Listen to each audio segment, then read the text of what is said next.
Welcome everybody once again to another edition of the Street Fighter League United States version post show with myself and Lazarus. We're going to be going over week 4, which this week was a versus Vortex versus Nasser. Amazing set. I got so much to say about that when we get to it. After that, I know we ended with Endemic, but we got UIU versus Red Rooster. That was second. And then, of course, Endemic versus Bandit to close it out. So, yeah, dope matchups this week. And again, it feels like there's so much even ground at Street Fighter League. Like, a lot of the times, you know, I think we were going into this expecting certain teams, certain players to dominate. And people have really risen to the occasion. And I think Bananakin is one of those players that has really impressed me. We already saw him defeat Angry Bird this week. Another phenomenal showing. It's just wild to see the way certain players are stepping up, because I believe it's Bananakin's first time in Street Fighter League, right? And I feel like some other players who are new to Street Fighter League are struggling a little bit, while he just seems to be skyrocketing. Yeah, and we kind of talked about him a bit before as well, but he was like kind of the player that you knew. He's obviously really high ranked, and actually being able to translate it on a pretty competitive stage is really impressive. Honestly, this week has like so much cool things to talk about as well, so I can't wait to get into it.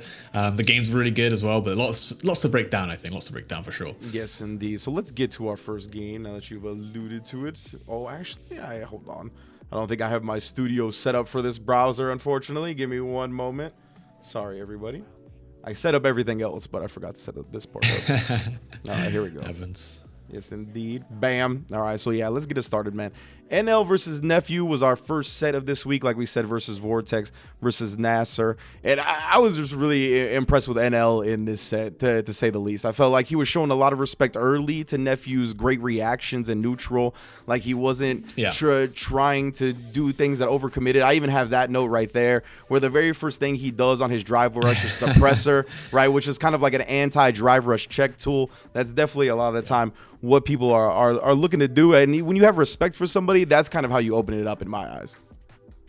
I love the term anti-drive rush check, like doing something so hard as checking a drive rush, and then actually you have to worry about this other counterplay now. Right, that's not the last time we see it this week either. There is a moment at the end of the day. I know the one. Oh yeah. So we'll get to that when we get to that. But yeah, already showing the respect for, I think, Nephew's reactions and neutral with stuff like that. I think for me as well, I'm looking at when I saw another set of NL. We saw him last week, and his defense is just absolutely insane. And that's what makes me wonder, how do people play against him? Someone who's always going to be this active on defense. He's always doing something, and he's doing something fast as well. He's making decisions very quick. To see someone like Nephew, who's normally pretty aggressive, having to tone it down, because I mean, how are you gonna guess right versus this guy? This guy's always right.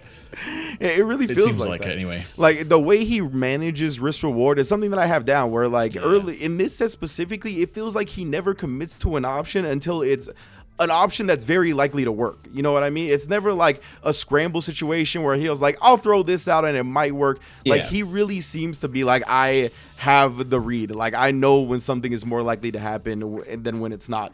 And just to go again about the respect aspect of him against Nephew here, like even off this block string, right, he goes with a pullback on the very first block string he does with the HP flash knuckle to respect a Nephew pressing buttons on these lights. Like he knows Nephew is really strong at this game, and it feels like he's got a lot of respect for the way he plays it. Like bringing that out in the first dip, I thought that was wild. But you know, you talked about his defense, and I really want to get to that, because like you mentioned, he's just so disciplined. And right here, right, like he just blocks out the first one, right? He lets him do the drive rush, stand medium punch into another stand medium punch. And again, low risk scenarios for NL right now, right? He'll take the throw in this situation.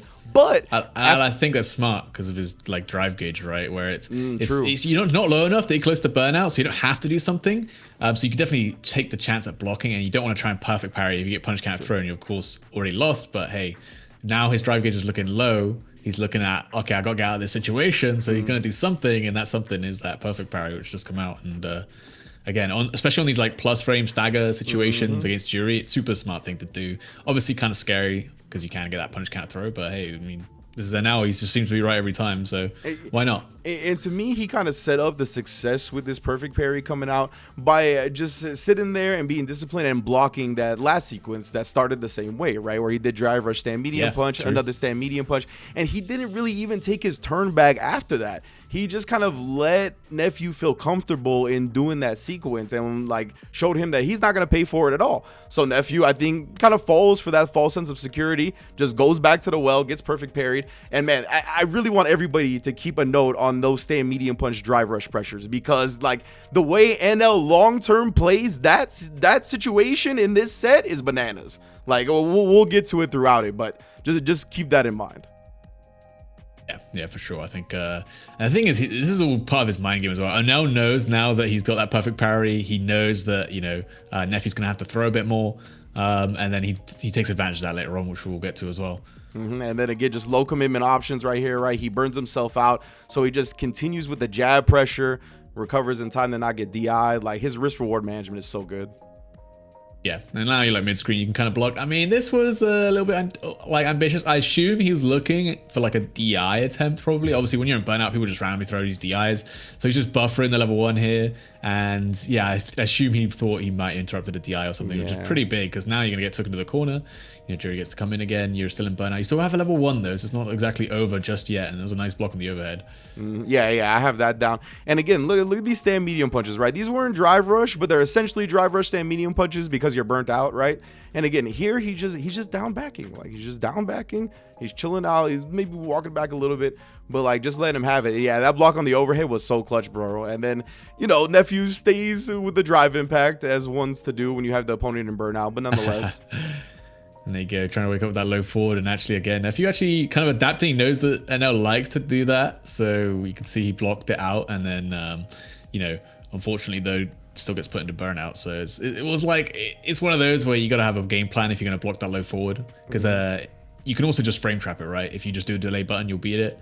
But obviously didn't want to commit to anything in case the level 1 came out. Yeah, and then I love the way... That's just Go ahead. That's just like a testament to how good NL's defense is. Like, you just, even when you're right, you're wrong, you know? Yeah. So like here, like, yeah, you can frame trap him here, but you're just so worried about the level 1, you're so worried about so many things that you just can't play the way you want to. Yeah, exactly. And he's already showed, right? Like he represented the level 1 up against a block string. Like he's been representing parry pretty well. So Nephew, I mean, he's got a lot of things to consider, and he just tries to walk back, maybe bait out something. And I mean, NL, like you said, he just always seems to be right. And yeah, Nephew ended up burning himself out in this situation, and NL was just peppering. He was just throwing the sandblast, catches him with the OD here, waits till he lands, doesn't commit to a DP or anything like that, just throws the OD out to get the chip. Yeah, he's so patient. I mean, in this case, obviously, he was looking for the chip, but you'll see there are a lot of Sandblaster coming out. Like, he's always trying to stop Jury getting any kind of free stocks. He doesn't want any of that to happen, so she gets a freeway in neutral. So he's always throwing the Sandblasters. There's that perfect parry coming out again. Yeah, but on the same situation. Also, the drive rush stand medium punch and a medium punch. Bonk. Damn. And then, yeah, again, even his team, I think, I can't remember who it is, but someone says you got to throw more. And I feel like NO heard that, because he does get some pretty nice like counter shimmies, you know, when your opponent tries to throw you and you walk back and punish them. So this was interesting to me. This like crouch medium punch into crouch heavy punch he does here, right? Drive rush, crouch medium punch, which is like what, +5 or something into the crouch heavy punch. I think that's like a pretty real frame trap. I don't know let me look up the Luke crouch heavy punch data right now. But so I thought that it's a real frame trap for sure. But I also thought it's something. Frames, let me see. So yeah, so crouch heavy punch. It says 7 frames for me. Oh my, yeah, you're actually right. So 7 frames. So it's +5. So 7. It's that's only why combos from everything. It's only a 2-frame gap, right? So obviously a true frame trap. But to me, I feel like it's something that kind of also throws off perfect parry timing on people. Like I feel like not a lot of people are going to be ready for like a crouch heavy punch timing off of this, which he tries to parry, right? But he doesn't get the perfect parry in time. And to me, and he obviously 2-pieces it into a fireball. And it's something that I started thinking about, because the fireball is cancelable into level 3, right? So I'm like, is this kind of like an anti-perfect parry or an anti-like drive impact? Like, is it covering multiple bases with that? Where like if you try to drive impact after that and you catch him 2-piecing, he can just cancel into level 3 and blow it up anyway. And is it like throwing off the perfect parry time? This was very interesting to me. It felt like it did a lot of things that I'm not sure about. That, I mean, the level of someone like NL, I feel like he's kind of thought those things out though. Yeah, I mean, the big thing as well, like if you look at the drive gauge when he blocked that drive rush crouch strong, is that I think it would have burnt him out if he didn't parry. So like that's why he was going for the heavies as well. But like you said, actually throwing off the perfect parry timing is something that is definitely a big thing. People complain about it a lot, but there's a lot of ways around it. People are doing it on reversal timing. You just got to pick a slightly slower button and you're safe. And in that situation, he was, right? You know, if he did crouch strong into crouch strong, he probably got perfect parried there. But because of that, it's just like, you know, 1 or 2 frame difference on the frame data. It's, you know, it's not gonna get perfect parried, and then you got to keep your pressure up. Yeah, I'm assuming here from Nephew, I'm assuming this works on counter hit, the stand light kick and the stock. I don't know for sure, but I'm assuming it does because he just goes into level 3 after that. I don't know if that's an execution error or if that was just like a move where he ended up committing because he thought it was counter hit, but unfortunate end for sure. Looks like he did medium stock, so maybe that's the only one that works on counter hit. But I mean, he saw him moving forward. Maybe he thought he got him. You know, sometimes it happens. Yeah, definitely could be the case. So another thing that happens, I believe, real quick in this next round is another thing that kind of led me to give credit to that last thing where I talked about maybe that crouch fierce was to throw off perfect parry timing, because I believe 96 seconds into this, NL does like a perfect parry, or not a perfect parry, but he does OD sandblast right here. And I was like, why did he do OD sandblast instead of like regular sandblast in this scenario? Do you like, to me, it was to counter the perfect parry, because like Nephew brings it out, right? But you have to parry the second hit. You have to hold it. If you just tap parry and then are not blocking, you just get blown up by the second hit of the OD sandblast. So I don't know if that's something he started throwing in to develop, throwing people off of that. Technically, after you do the triple impact, you're punishable by any reversal. If you don't do the OD, this is the only thing that's true block straight. So I think, I'm pretty sure, or maybe not. But like, at least you're safe from like DI, you're safe from a lot of things here. Like, if you commit to the full target combo, you're pretty locked in. If you do the heavy sandblaster and they perfect parry it, they get punished. You know, it's one of those things where you spend the 2 bars because you've committed, and you just want to get out of the situation, and it's like the best frame data you got.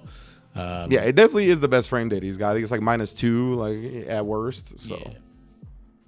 So I think that was it. But yeah, it is a way of beating the perfect parry, because a lot of people look to the perfect parry the fireball, get a punish, and like you said, it did work. He got the perfect parry timing, but it was 2 hits. And we're not at a level yet where we're going to see people, you know, doing the double perfect parry on OD projectiles. Like, that's not happening yet. yeah.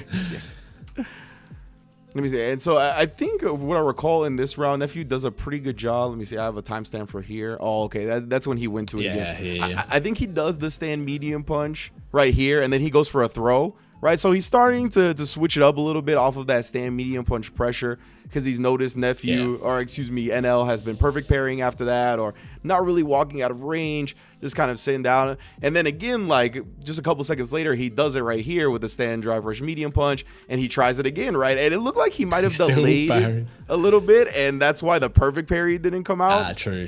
Like, I think he delayed it slightly. We can take a look at it again. But like, yeah, like him going back to that, well, I would have liked him to throw again, because like it's what has been working. NL has been showing nothing but either parry or down back on the stand medium punch drive rush. I would have liked him to throw again. It does look like he delays slightly there, but yeah.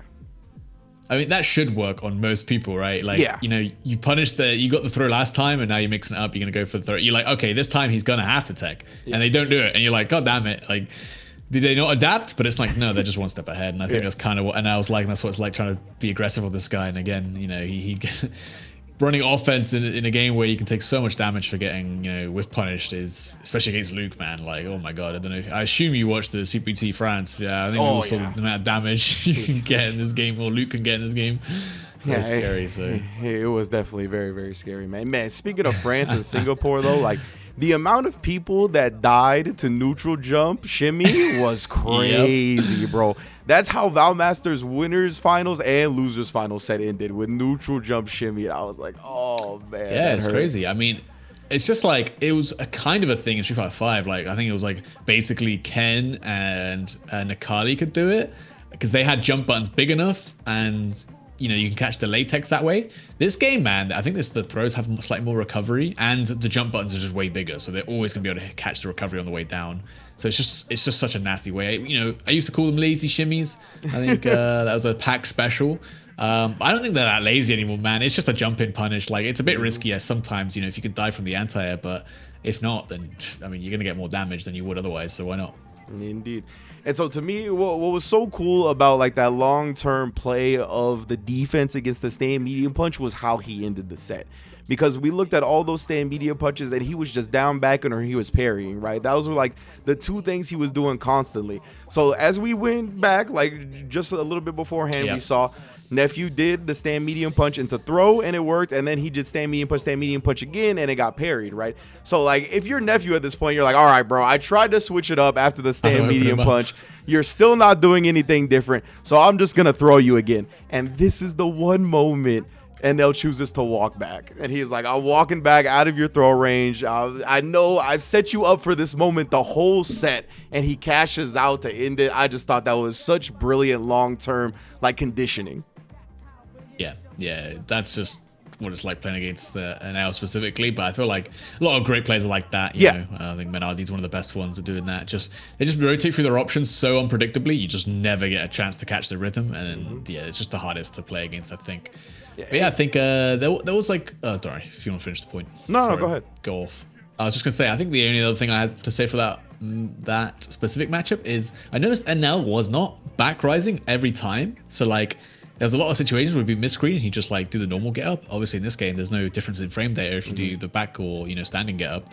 But I feel like you're a player like NL and you guess right on defense so much, you kind of want them to get more you kind of want them to come into you. You don't want to have to play neutral. But I mean, there's a thing later on, we'll see in one of the games later on, where actually I think people got to look into like when quick rise could be, or like, standing rise could be really beneficial, because there's plenty of situations, especially against Jury, especially against other characters like JP JP and DJ, who a lot of their setups kind of get ruined by not back rising. But we'll go look at that later. Yes, indeed. There's honestly, I feel like there's a lot to talk about this week. So next up, it is Xian versus Big Bird after, of course, the beginning dub from NL, right? Again, that's already up against Nasser. We were expecting them to kind of run over everybody. Nephew and couldn't get the job done up against NL. He just looked so clean, already qualified for Capcom Cup, definitely on the rise in terms of his game. And then we had Xian versus Big Bird, right? Where Big Bird, again, going with the Rashid. I think a lot of people were expecting to see his Marisa for SFL, but it's been a lot more Rashid than anything else. Yeah, I think this is one of the best uses of the counter picking that we've seen, I think. Obviously, with UIU being, or is that right, Vortex, being the home team, or I guess I don't know what to call it, like the challengers essentially. Yeah. They get to know the matchups and the players, and specifically for a player like Big Bird who has those two characters, I think he'd love to play Marissa in this matchup, but like, because it's the DJ, Shin's like, put me in here. Yeah. And I know how to beat the Rashid. The DJ, he definitely shows a lot of great matchup knowledge in here. So yeah, I think that's just a perfect way of using that, the counter pick that team gets for being the home side, I guess. And I love this right here from Xian. I mean, obviously, this is a common DJ thing, right? You represent the sway early, but like you mentioned, it's, I think, specifically good against Rashid, because Rashid's part of like that 7-frame crouch medium kick club. That when you have that 7-frame crouch medium kick, you're looking to press on minus, on hit, whatever. Like if you're at that mid range, like I'm trying to press that crouch medium kick. And obviously, Xian knows this. Big punish counter on the first attempt from Big Bird, trying to press that crouch medium kick. And yeah, I mean, just in general in this first round, he got like 3 big hits, and it was the round really more than anything else, right? Like he jumps a whirlwind later, then he gets a shimmy, and it's just that's the whole round. Yeah, I think we'll see a bit later how to actually beat this Just Cool setup, right? Where you do minus frames into the thing. There's some good ways of beating it. I think Rashid's definitely one of the better characters at doing it. But it is still like a hard call out. And that's why you just go for the safer option, the low forward, but sometimes it doesn't work out. Indeed. And I like the immediate adjustment we see right here, too. Like this was the same little string that Xian had done the sway cancel from before. This time he just kind of waits it out. Big Bird also doesn't commit to anything this time, right? He doesn't go for an immediate crouch medium kick. He waits to see, and then he gets a whiff punish on the light punch. Like, that was such an immediate adjustment for Big Bird. It really impressed me. I love that. Yeah, it's just because I feel like he knew Xian was going to press there, because he was like, I know he's going to try and do something different now. And it was like, I just have to time my low forward here. And caught the jab. That was really sick. Man, this was A thing that, yeah, it's gonna come up here in a Oh second. no! Oh no! The throw loops. I love looking at Big Bird's face when this is happening. He's like, "Yep." He's like, "I'm not teching. Like, I'm not gonna tech, bro." Yeah. Shout outs to PR Wrong, who had, I think, the greatest reaction of anything this week that we'll get to during his match. But Yeah. I do love this throw loop abuse here, just because he had gotten a big shimmy attempt to end the first round, right? So I think when the decision that ends the round that deletes the rest of your life bar, I feel like kind of impacts the player on like maybe an unconscious level a little bit more than anything else. So I like the throw loop here from Xian. I believe, yeah, Big Bird does this. But then, bro, I don't know what it is. I feel like, I don't know if I'm making this up, but I feel like Xian challenges on drive, rush, button, plus frames more than any other top player. Like, he, again, immediately right there. That is only +1 off of the drive, rush, little overhead thing. But I don't know, man. It might be those specific +1 drive rush scenarios that he does it, but I feel like he's so successful when he does it, and I see him do it more than anybody else. Yeah, it's always like a weird situation where it's like, you know, your opponent wants to throw you because it's like the lowest commitment option, basically. But it's a way to get like damage and pressure. But and at the same time, you know, if they mash, like they die if you're pressing your button first. So it's just so hard to like pick the right option, if that makes sense, because it's just, which one do you go for, the safe one, or do you like try and risk it with a throw? And in that case, because you know, Shin should never press there because he dies to the counter hit, right? Yeah, like exactly. When you like math it out and play by the numbers, and like if two computers were facing each other, that's how it would play out, right? But the human element is so sick. That's what makes fighting games beautiful. And I have no idea what the hell this was. Was this like a random frame trap? I think. What was it? So I think he did jumped over the fireball, right, and he thought he could get the drive rush in, back heavy kick anti-air, but he was still grounded. So he blocked it because maybe if this was if he did a button there, you know, punish count the landing frames as well. But yeah, I love Big Bird here as well. He's like, God damn it! Like, yeah, it's like, bro, yeah, I think you're right that like I think that could have been the case where if he pressed the button, then those 3 landing frames of vulnerability, maybe it would have connected exactly as she needed it to. But yeah, that must have been it. He just must have been expecting it to hit and committed to this. And unfortunately for Big Bird, you know, he tried to take his turn back at the wrong moment. I respect it. I get hit by that stuff. It's just like when they drop the combo, but then the special like frame traps you. It's like, God damn it. Right. I just waited. This wake up right here from Xian, I thought was so sick. The back tech into the sway, the back tech into the sway to dodge the stand medium punch, I thought was so clean, bro. Oh my God. Reversal timing. I mean, yeah, why not? If the opponent can't meet you from there, and hell no, you can't get that from, you know, medium spinning mixer. So just wow. Look at this, like, go for it. Like the shadows getting Matrix, clipped by bro. the elbow, bro. Like that is, oh, that was so clean. Yeah, it's kind of nice. I like that. I like that a lot. Yeah, I think Jin again played this really well. He obviously knew stuff about the matchup, played it extremely well. For me, I guess one important thing to note is like, you know, that situation where he just got frame trapped. He like missed the anti-air and he got frame trapped. It comes up with that again. That's how he closes out the game, right? He actually lands that anti-air.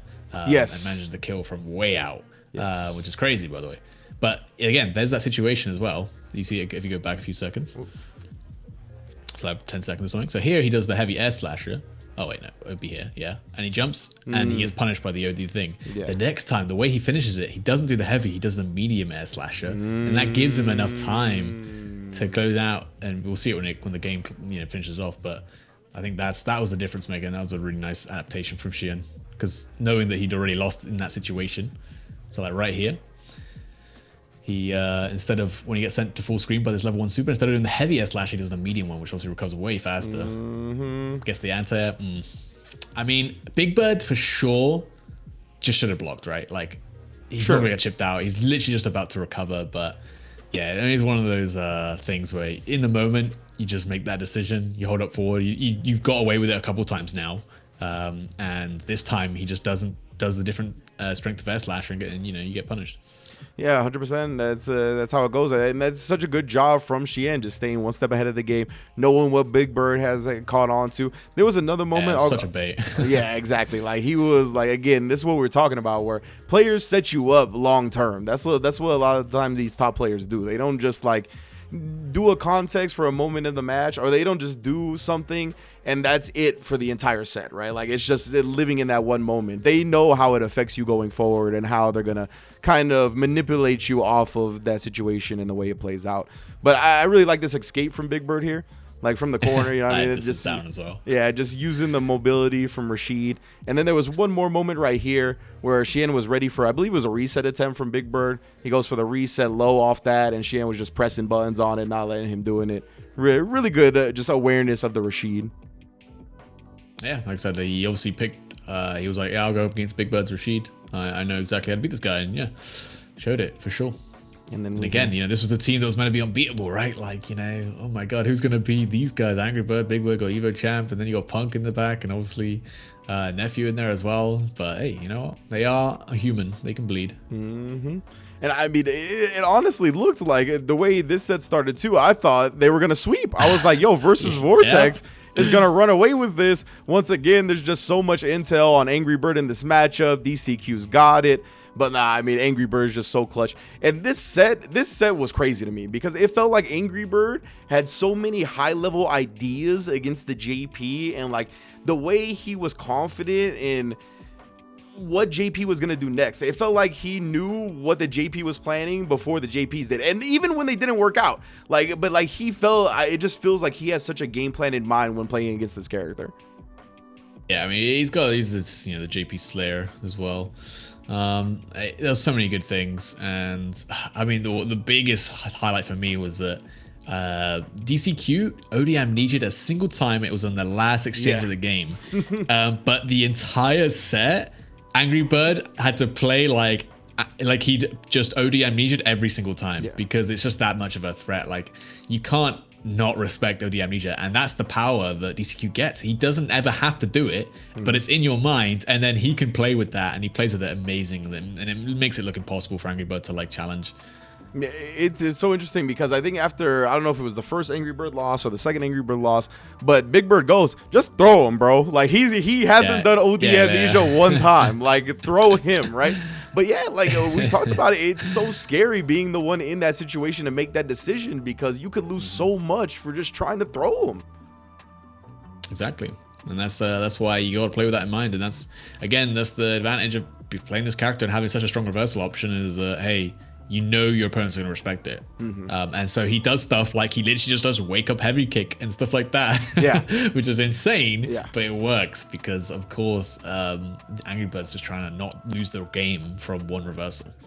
And, Angry Bird put out a video about JP and countering the character and whatnot. I felt like he focused a lot about stand heavy punch. And to me, in this sequence right here where he does the stand light kick and then he does stand heavy kick here, I feel like that's him trying to snipe out a heavy button from a JP, like a stand heavy punch or something that's just going to be big commitment, because the stand heavy kick from Ken is a pretty big risk. That's his most vulnerable button to getting drive impacted, and we kind of see that play out later on in the set. But to me, this is all about countering the stand heavy punch. It obviously doesn't work here because he just neutral jumps and owns them, but this is what I was talking about with like the levels that Angry Bird is playing this matchup on and how confident he is in predicting what the JPs are looking for.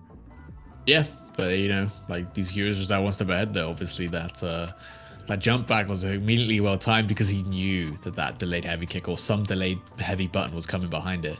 Or even DI, right? So, and obviously, JP's jump, medium punch, he can jump back and you still have to block this. Even if you try and walk back and try and get underneath it, you're going to have to block it. So, because he's got a long cane, man.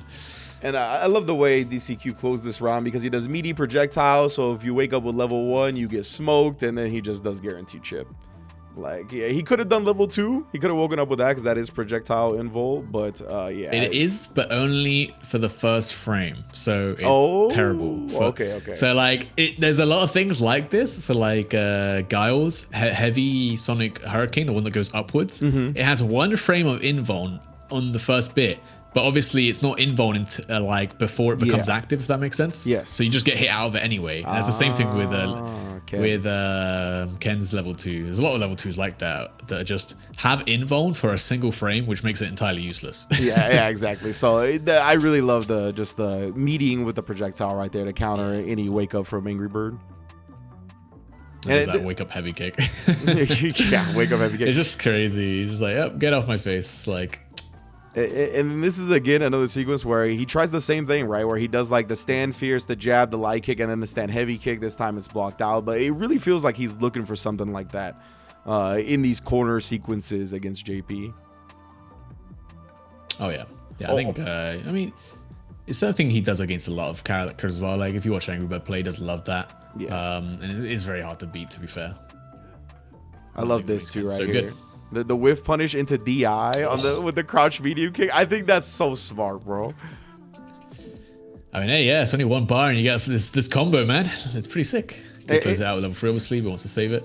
Exactly. It's like, it's efficient when it comes to spinning your drive gauge. It's good damage for the amount you're spending. And it's kind of a little bit of a backup plan, right? Like if you're a little bit too late on the whiff punish, then it's blocked, and then they have to, the onus is kind of on them to react to the drive impact. And then if it hits, nobody's expecting you to just drive impact in that situation. So very hard to react to. You're still reeling from getting whiff punish. You're like, whoa, you got me. And then you're like, oh, shit. Yeah, exactly. Like, it's not going to happen.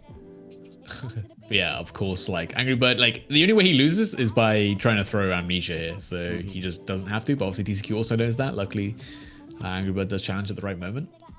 Right, and then this part too, this is another instance where I'm talking about where I feel like he just has these decisions that he's making when JP does a certain thing. He gets hit by stand medium punch, I'm pressing crouch medium kick, bro. Like, he's just like, I know that button's not cancelable, I'm just gonna do something from this range. And like we said before, ain't that plus. Yeah, with that 7-frame crouch medium kick, like when there's like these, if you're anywhere between +2 and -2, like the person with the 7-frame crouch medium kick is gonna press their 7-frame crouch medium kick. It's just how it is. Oh yeah, oh yeah. And obviously easy confirm into that drive rush as it is. But yeah, I mean, there's a lot of back and forth in this set. But yeah, DCQ takes a huge early lead. I think it was honestly like.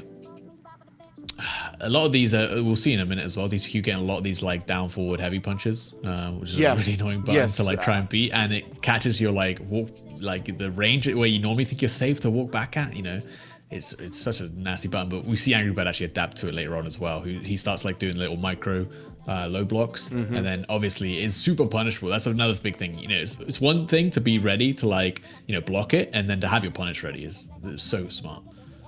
Yeah, 100%, man. Like, it's just really cool the way to see both of these players play this set. And another thing that I want to highlight was like, I believe it's 46-15 here. We see this a couple of times from Angry Bird throughout the set where he'll get hit or block a crouch medium kick, and then he just jumps. And that's another thing that I'm thinking. I'm like, are you looking for like these stand heavy punches or like these big buttons that you could just like jump in on? But I mean, most of the time it works out in the way that he doesn't get punished for it at the very least. Yeah. Yeah, for sure. I think after getting hit by a low forward, I think at some points you can like hold up, or if you block it or something, you can just hold up. And if they do another one, you can just punish them. Yeah, I like this here too. Like he blocks it and then he walks up and throws, right? He's like, I'm really close. I'm noticing that he's not doing anything. He's not committing to anything after the crouch medium kicks that's going to interrupt me just walking up on him. So I love that quick little adjustment, especially with the back throw. Yeah, definitely. That's something I think is at 46-50. Maybe 46-45 probably would be better. I have like just off the hit. Oh, okay, yeah. I mean, this is just he does the target combo, and like this is plus. And I think Angry Bird learned today, man. What I'm still mad. Like from the first episode, I found out this was -3. Yeah. And now in Burnout, I just realized it's +1, and I think Angry Bird did too. He was like, "Go what?" He's like, "What? That's it plus." Oh, I got hit. Yeah, it was such like an unfortunate like sequence of events for Angry Bird because he tries to parry the teleport right, but he's barely got any drive gauge, so he had to pretty much perfect parry to avoid going into burnout. Goes into burnout, and during the recovery of that, he's not blocking the overhead. DCQ's not expecting to get that hit, and then as you said, this is +1 in burnout because it's -3 regular. Just gets caught trying to press. Oh. Yeah, like I said, I don't think anyone's ready to think that's plus there. Like even in Burnout, it's a target combo. You're like, oh, okay, it's my it's not your turn. It just looks so awkward, bro. Like, it's just one of those things that does not look like it'll ever be plus. And visually, you have to fight your instincts when you see something like that. You know, yeah. Like those. Like moves, I said, it's like one of the very few target combos that's not that is safe, let alone plus in Burnout. So. Nah, it is just you have to fight your instincts when you see something that visually just does not jive with the way fighting games normally work. You know, that's what JP, bro. When he's on my screen, I gotta visually fight the urge to to know how to play fighting games. Legitimately, man. Oh, it's tough. It's tough out here. I can't lie. There's something 4940, which is probably worth highlighting. It's something quite basic, but in case people don't realize what happened here, it's when you do something punishable, right? Like here, that's -4, right? Yeah. The heavy kick, and then he just buffers the jab behind it. He doesn't know he's gonna get a punish here, but if it's something unsafe and it's spaced to look like it's gonna be unsafe, just press the button anyway. You're either getting punished or you punish them for missing it. So it's just something simple, but super basic, but it's super effective. Like at any level of play, you just do minus move that is punishable, but if you space it correctly, can't get the jab punish. Like it's so micro spacing, and like he presses it anyway, hit confirms, he's like, okay, my turn. Yeah, it's one of the scary things. That's one thing as your opponent, you got to know the ranges perfectly as well, just so you can avoid that happening. Yeah, I love that. I had that noted down as well. Crazy spacing trap with a stand heavy kick. And yeah, it's a spacing trap, I guess. It's normally you do it with like something that's minus, but this is actually punishable, which is a little bit riskier. But if you got the spacing, it doesn't matter. Yeah, for sure. Hey, just to go back a little bit, I really like after that first loss that Angry Bird had. One of the things Punk talked about was like, hey, he's whiffing crouch medium kick a lot. Just sweep him. Like that's gonna get you a knockdown. Is gonna get you good Oki. And I believe here he does take his advice. We see him back up a little bit, tries the crouch medium kick, and immediate sweep punish from Angry Bird, right? So I just I always like to highlight those moments where like the teammates highlight something and then the player, actually takes the advice in the middle of the set. So I thought that was dope. Is this what time are we at? Sorry. This was at 48:45, but we're at 48:55 now. Yeah. This is another moment I had though, because like this was wild to me because from this distance, right? If you block a crouch jab from this distance, if I'm Angry Bird in this situation, I feel very confident in taking my turn here. Because I'm like, you cannot chain into another light that's actually going to hit me. But he's JP. Yeah. But he's JP. Yeah. So that stand jab. Is it? What's the frame there on stand jab? Is it 5 frames or is it 6 or something? Let me double check right now. But I know it was like slow, or slower. I know it's than most jabs. Let me double check. I'm gonna get it right now. One moment. 5 live. He is 6 frames. So yeah, it's still pretty quick. 6. Yeah, it's quite slow, but yeah, that's still faster than anything that Angry Bird's pressing here, which is probably the low forward, right? So like I said, 7 frames. And yeah, that's one of the annoying things, that stand jab. Again, being slower does make it a little bit awkward for the JP player, but in those circumstances, you're pretty happy to have it. Yeah.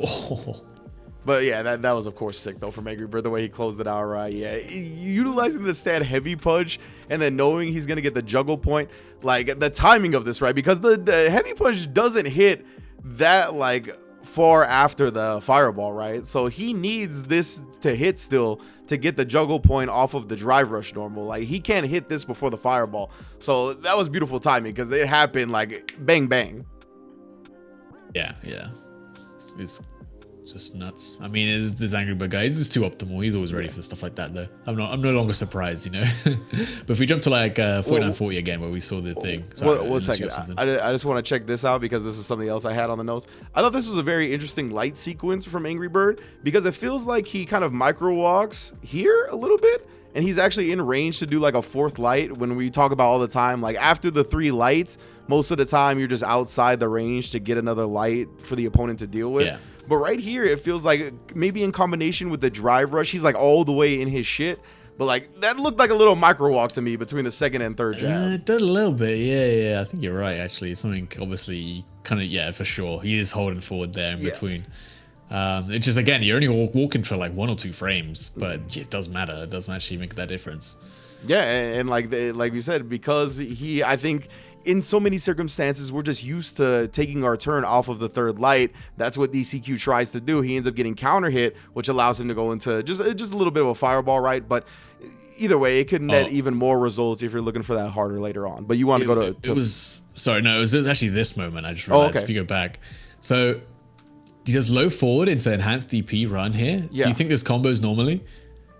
Or only counter hit? It's only a counter hit confirmed. Doing something like this, he interrupted the drive rush. He kind of knew the counter hit was coming, I guess. But like, that's still such a sick thing. I was like, there's no way you just do that, you know? You're like, oh, because what if it's not counter hit, you know? You just spent level 3 in DP, like, oof. But that's just what makes Angry Bird so sick. He just knew, like, who else knew this was counter hit combo? Like, not me for sure. I had to jump into the game and test it. And it's one of those things, like, as you mentioned, right? It's like, even like if he saw the drive rush and it's like, okay, but the fact that his brain works that way and he has the processing speed and he has the confidence in like, I know the way the game is supposed to play out. So like he's just so confident in these moments where like he sees the drive rush and he's like, yeah, if this happens and like my drive rush comes out, that shit's counter hit. And he's just like so committed to that in his mind already. That is such a great thing to have as a player. I think that's one of the main hallmarks of top players, right? Like they just have that recognition and that confidence to where that's how they move so quick. It's a combination of their quick reaction recognition and the confidence in the way the game's gonna go. Yeah, I think this again goes back to like one of the things we talk about Angry Bird all the time is how optimal he is with this drive gauge usage. Yeah, technically you could just do low forward into drive rush into your normal combo. Yeah. But this is way more meter efficient to going straight into a confirm and off a low forward to be able to go into level 3. You could basically only do DP or enhanced DP, right? So like, again, it's that knowledge which you think, you know, that knowledge and confidence wouldn't make much of a difference. Like, because again, you could just do your drive rush normal stuff and then kill, you know, or just to get the combo doing that. But because he's got so much more meter to play with, he technically got the kill there. He did drop the combo, but you know, we'll say he had the extra bar there to actually finish that combo. Yeah. Which is just that's that difference maker, man. You know, if you're gonna go, you know, be as consistent player as possible, those little micro optimizations make that difference. Because hey, maybe if you're a slightly worse player and you don't have enough meter to kill there at the end, and the JP player does wake up OD amnesia and you lose the game from there, you know, that's a game lost. That was the set, right? Yeah. So it's one of those things where it's like, how do you get this consistent? It's like, well, you got to play like this, which is not yeah. Okay. So let's go here. I don't really have any specific notes. I have a 5150 note. That's like, I just really like the parries from Angry Bird in this sequence. Even though none of these were perfect parries, but he just parried so much that he really protected his drive gauge. And it goes back to the point you just brought up about his drive gauge awareness. And like, look, again, just parried after that, parried this. Like, none of these are perfect parries. But because he parried all those things, like if he didn't, he would have been down to like in the orange on his drive gauge.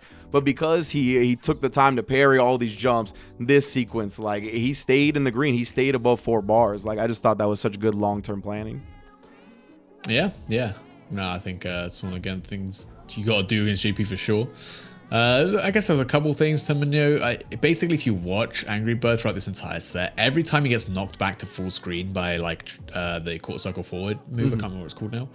I think it's Chronobog or something like that. So I don't know. Yeah, it's some goofy ass name, man. Every time he gets knocked back, he just does wake up fireball every time. And even if he trades with the spike, he gets plus frames because the fireball will trade with the DCQ. So it's one of those like little things that he doesn't care. He's always going to throw the fireball no matter what happens, and it gives him pressure. And yeah, this is the sick Twitter comeback. Yeah, if anyone saw on the Capcom Fighters Twitter, but I mean, it all starts really sick, and I mean, it finishes really sick as well. So yeah, there's like actually like so many things I want to talk about with this little moment here. So much. One of them is that like, I feel like, again, we talked about how he was going with that stand heavy kick harassment in the corner, right? It was from this range. He had been doing a lot of the stand heavy kicks. We saw most of the time DCQ was just blocking it out. That last time he did it, or one of the more significant times he did it, was when he did it close enough to where DCQ thought he was going to punish it, didn't, and then he got taken advantage of, right?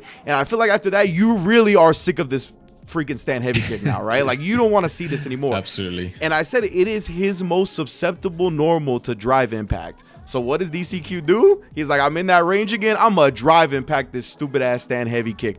But man, Angry Bird, the fact that he commits to not only the crouch medium kick fireball, but the OD fireball, that broke the drive impact alone. That was 3 hits. Like, he didn't even have to do the level 2 after this. Like, it actually was just broken by that sequence, having the OD fireball at the ready. But then he adds salt to the wound by killing him to cancel to the level 2. It was so sick. Yeah, I mean, I literally put in my notes. Maybe this works 4 weeks ago, like, or 4 weeks before when this was recorded, man. Yeah. Because people aren't ready for those reactions to do on the on the DI, right? When you burn yourself out like that, and you got to, like I said, actually in that case, the OD, would have actually broke the armor anyway, so it didn't really matter too much. But yeah, maybe this is something that works 4 weeks ago, but we're at that point now where even a DI when your opponent's in burnout is just not free. But I think if you go back, like this basically starts. But I'll tell you why it starts, how this comeback starts. He gets hit by the Dragon Lash, and he could have done a billion different things to avoid getting counter hit here. But it's your mind, man. You see Angry Bird's health, you're like, he's one jab away. Your brain's telling you he's one jab away from dying. So your brain's like, let me jab him. Yeah. But hey, my stand jab's 6 frames. Oh, I got smoked. Like, it's just like it's one of these things where it's like, I can tell you why this happens. It's because your brain is like, he's one jab away. He's one jab away. That's all I've got to do. He could DI here, and Angry Bird basically has cancelled to level 1 immediately. Like, there's nothing he can do. Or just block it, But it's just like, it's so sad being able to see how your brain can manipulate you to... Because who ever tries to check Dragon Lash with jab anymore? No one really, right? You just perfect parry it if you're ready. In this case, it's your brain, man. It's so sad, but that's what happens. And you talk about the brain and how it kind of just urges you to do certain things.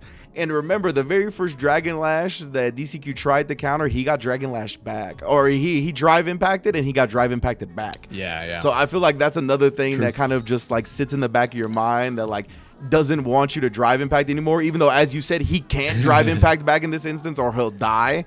So, but oh man, that was a tough break, and I think that's why people still, I mean, for many reasons, Ken is still up there in the top 3 discussion.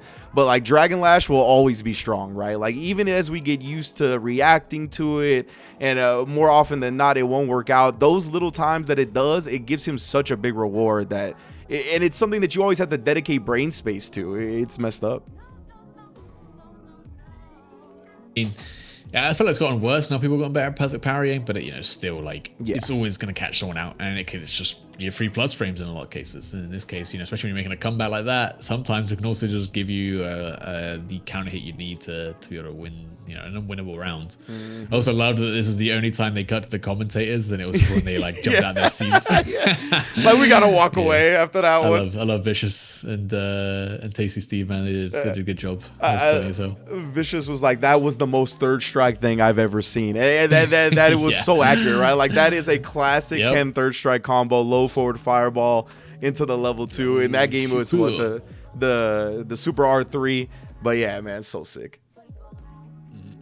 And then oh, sorry, you go. Okay, so a couple of things that here in this round that I thought was very interesting. Angry Bird, again, to me, he has so many interesting strats like this, like fireball into immediate step kick. Like, it catches the drive rush, right? Just the way he does that multiple times, where he'll do the fireball and then the run into the step kick. And it's just interesting the way it kind of throws off the opponents. It seems like most people aren't ready for these situations. But let me see here. There was one more that was coming up right now that I also wanted to. Oh, to me, this is like, how we always talk about trying to whiff punish something just based on the animation, and then you think you know what's coming. So like this button is what's most likely to come from my opponent, so I'll react to whatever animation it is with that counter. To me, this was one of those moments where he reacted to the animation. It just wasn't what he was expecting. Wasn't the right thing. Like you see, like like the dry rush on the startup of that down forward heavy punch animation. That's the only normal that has that type of range. You know what I mean? If he goes with a projectile, then he would be able to drive rush past the projectile before it becomes active. I think, considering the reaction timing here. Or if he goes with a button that just doesn't quite reach that far, he'll be able to get into whiff punish it. But yeah, it just happened to be the down forward heavy punch. Yeah, I think you're right. Like, you could just say, oh, he's just doing drive rush. Yeah, Street Fighter 6. It could have just been like DCQ has literally like checked every drive rush, so like right there, So it's like at this point, it's like how often are you going to be doing this like neutral drive rush from this mid range when it's been getting checked? So yeah, he's definitely looking for a whiff or something to get his turn going. But like I said, like, you react to something like that and then you just get hit by a quarter screen sweep. It'd definitely be demoralizing. Oh man. So this is what's coming up right now is something that I was wondering about, and I'm very thankful to Punk the God for clearing it up for me. I was the same. After the round, he gives us the lowdown on what exactly happened here. Breakdown. Yeah. So we see the Dragon Lash from Angry Bird here. He goes with crouch jab, crouch light kick into stand jab, and the stand jab whiffs. Oh. And I was like, excuse me? Right? Like we always talk about the triple light sequence, and usually after the third light is when the lights would whiff. So I was like, is this like a post Dragon Lash issue? Is this like a JP issue and whatnot? But Punk actually cleared it up after the round, and he says when you stand up after that crouch light kick, the stand light punch from Ken will whiff if you're standing up and pressing a button. So that was I mean, DCQ knew obviously that and just completely countered that sequence. A lot of really cool interactions like that. It's one of the most like micromanagement-y kind of interactions you can get in Street Fighter in general. There's a lot of things like that in Street Fighter 5. There's a lot of stuff like this in Street Fighter 6 as well. Jury specifically. I know she does a lot of light strings into light stock charge, and if you stand up in some of her strings, you the light stock whiffs rather than hitting you on block, and then you can whiff punish it. That's another example I know of that. But yeah, like I thought he did like a little micro walk back, but no, it was just the standing up alone just shrinks your hurt box by those few pixels enough to be able to get that whiff punish. And obviously, like he knew it because he just stood up and pressed back medium punch. Like there's nothing to it. He was like, if I press this, it wins. Like that was what his mind process was. And I think most people know this now, but yeah, like as you said, right, the crouching hurt box for characters is wider than the standing hurt box. So yeah, there's moments like that where you can stand up and you don't actually have to deal with these normals that you normally do when you're crouching. Yeah, there's a lot of examples using parry can actually reduce your knockback as well, so you can be closer to punishable things technically. I really like. So like, go ahead.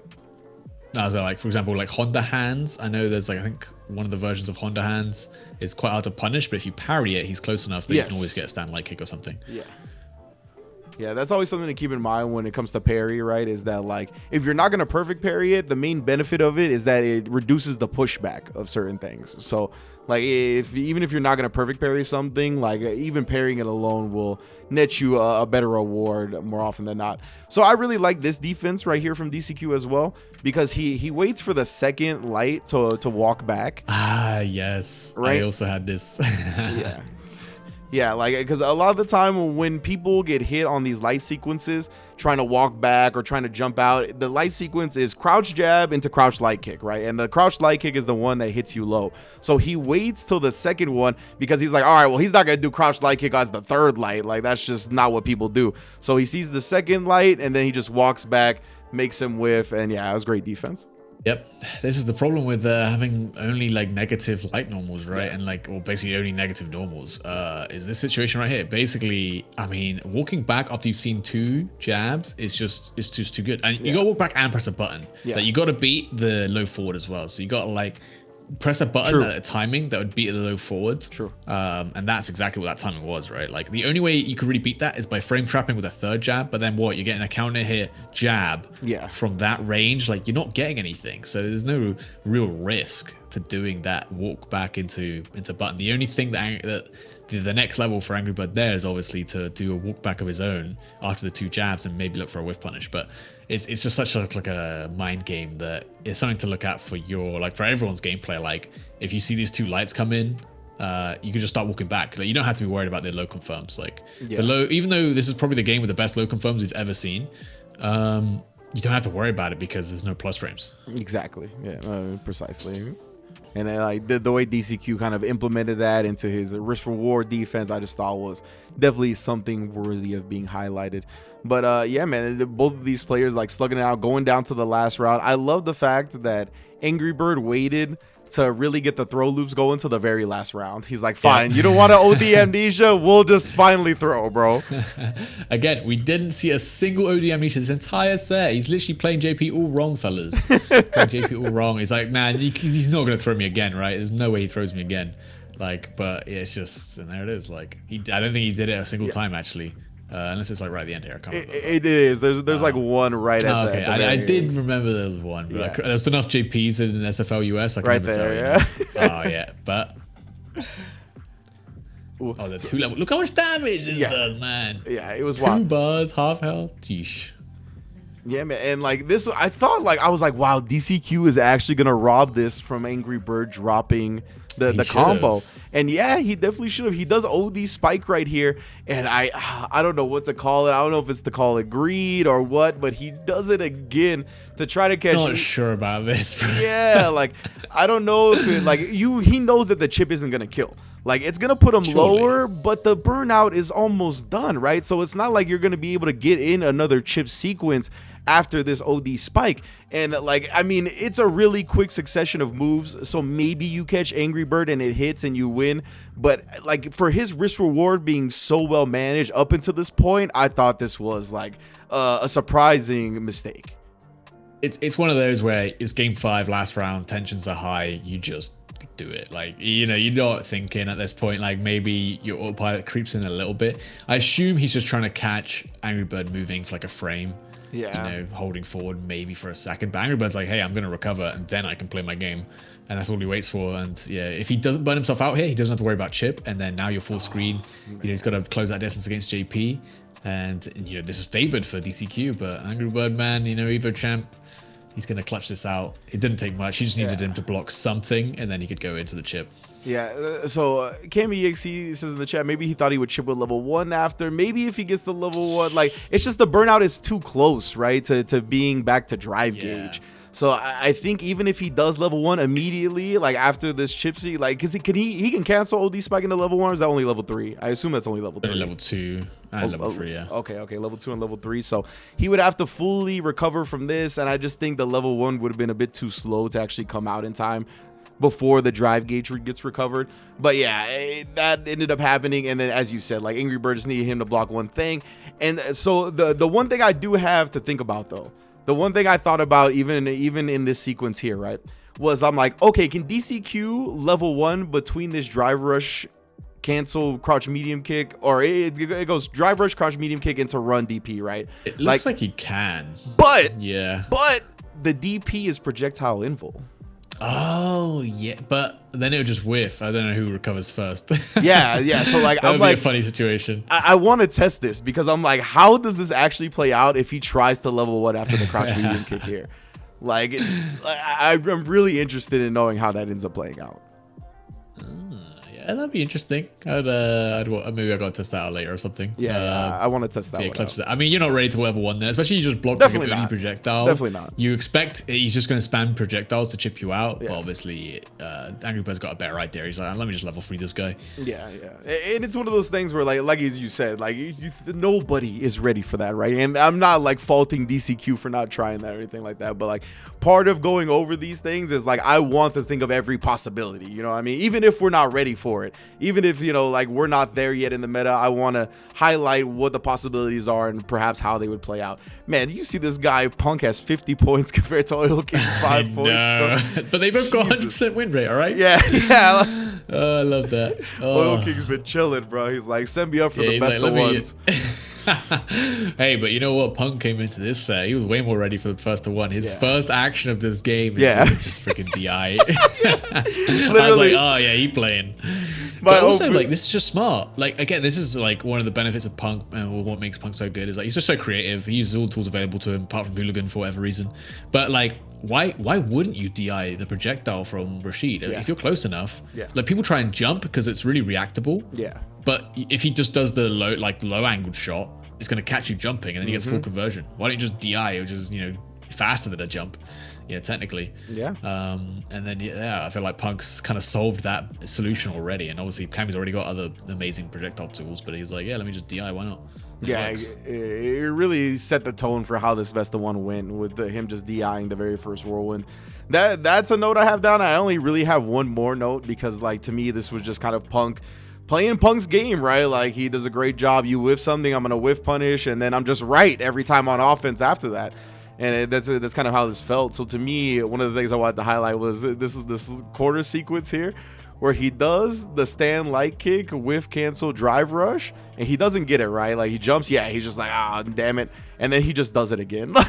He's just like, I know what's gonna give me the kill here, even if the stand light kick, drive rush, whiff, like, you know, even if it whiffed the first time, I'm just gonna go back to it and just, you know, kill him off. Oh, sorry, I just read in chat. Gil Toss Oil King has to be chilling, hiding from the Just Stop Oil guys. Yeah, you can't come to the EU, brother. You ain't gonna make it. No, see, they're gonna see this guy's name is Oil That's King. who they're trying to target, bro. Like, whoa, get this guy off the stream.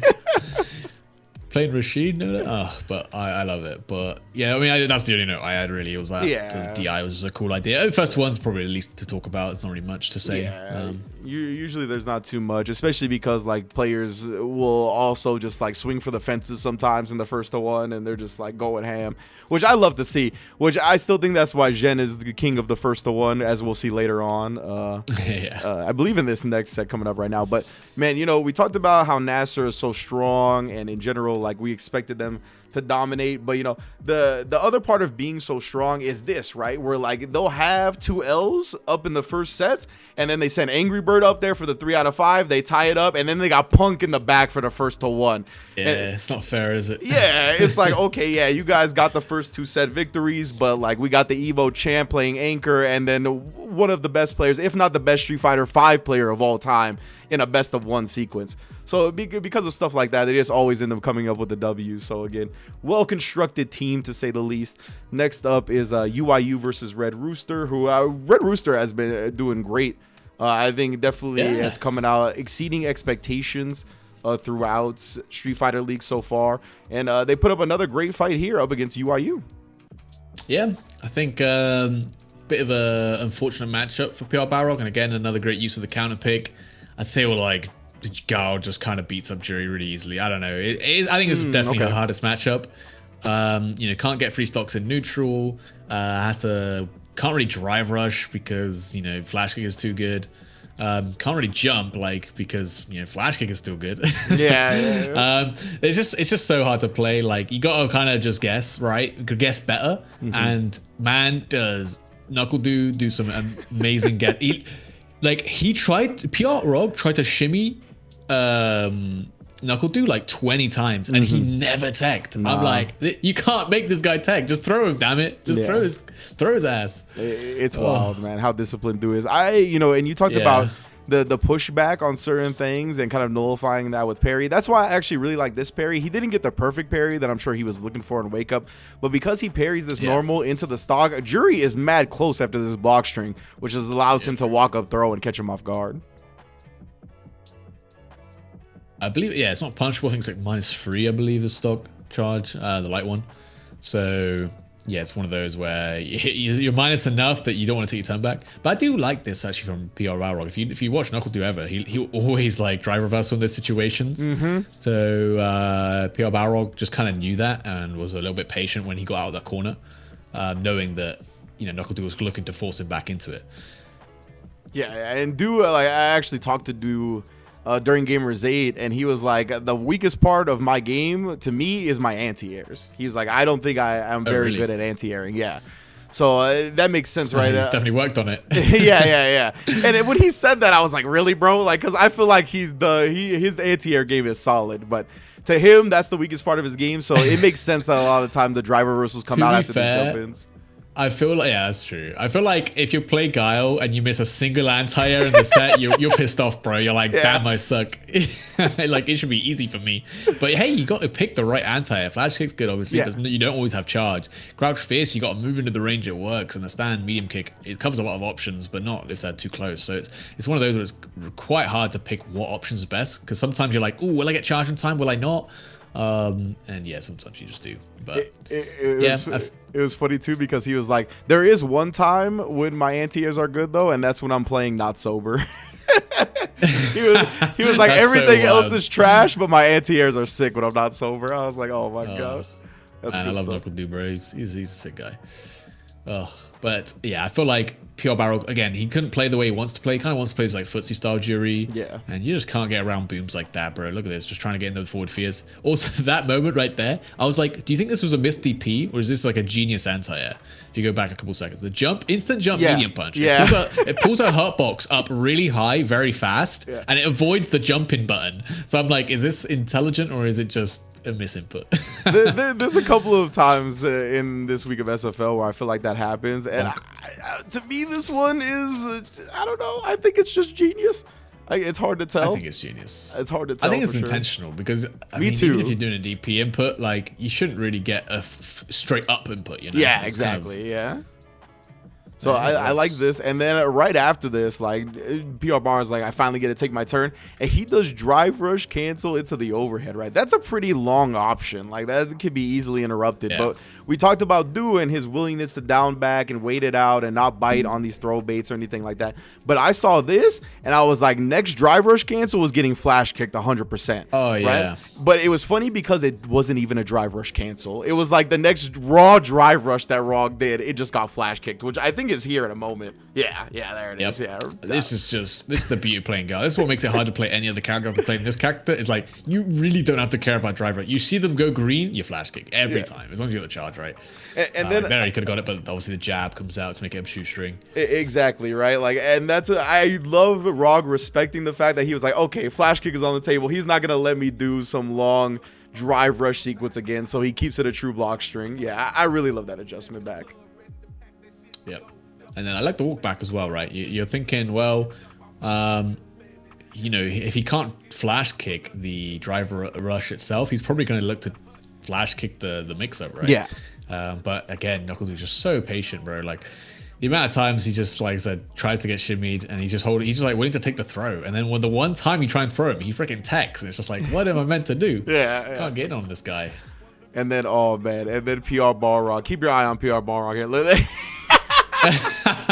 He's mad as hell. He was so mad, bro. He was He like, tried to check. I cannot believe this drive rush check didn't work, bro. Look at this. Oh, he's like, excuse funny enough, me? it's because Guile's drive rush just starts up a bit too slow. Okay. To me, it also, I felt like it had a little bit to do with the hitboxes in this instance.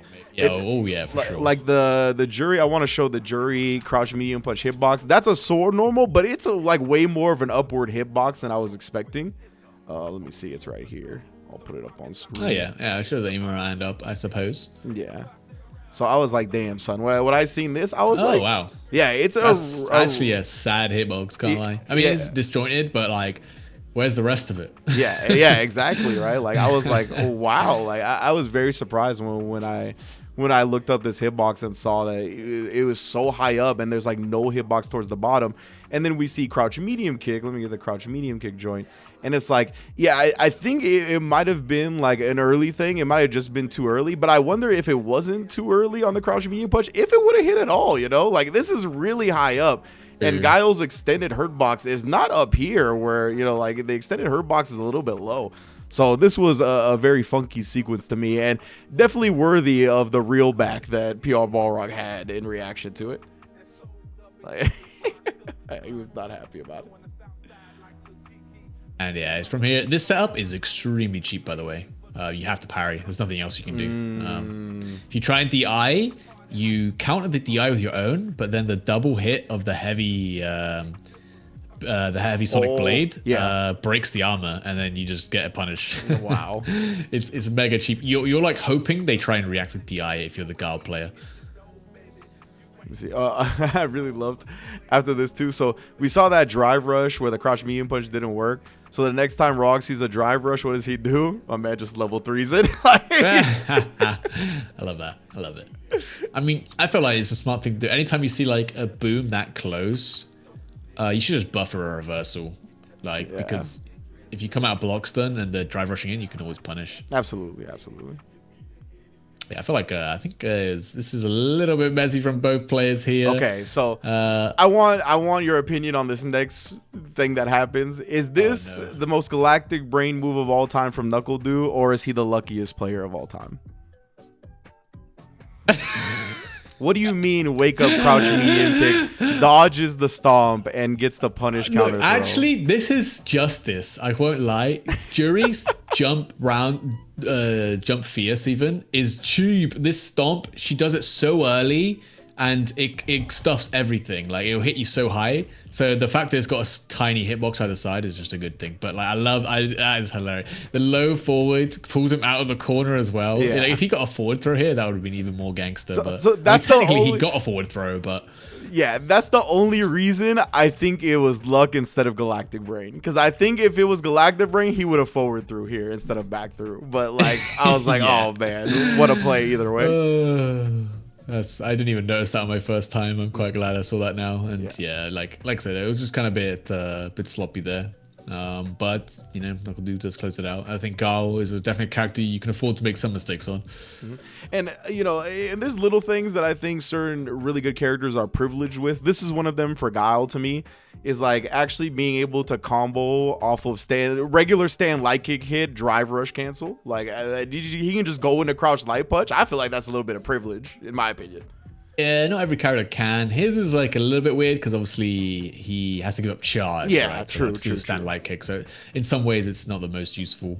But like obviously he can just get the charge back, like just combos.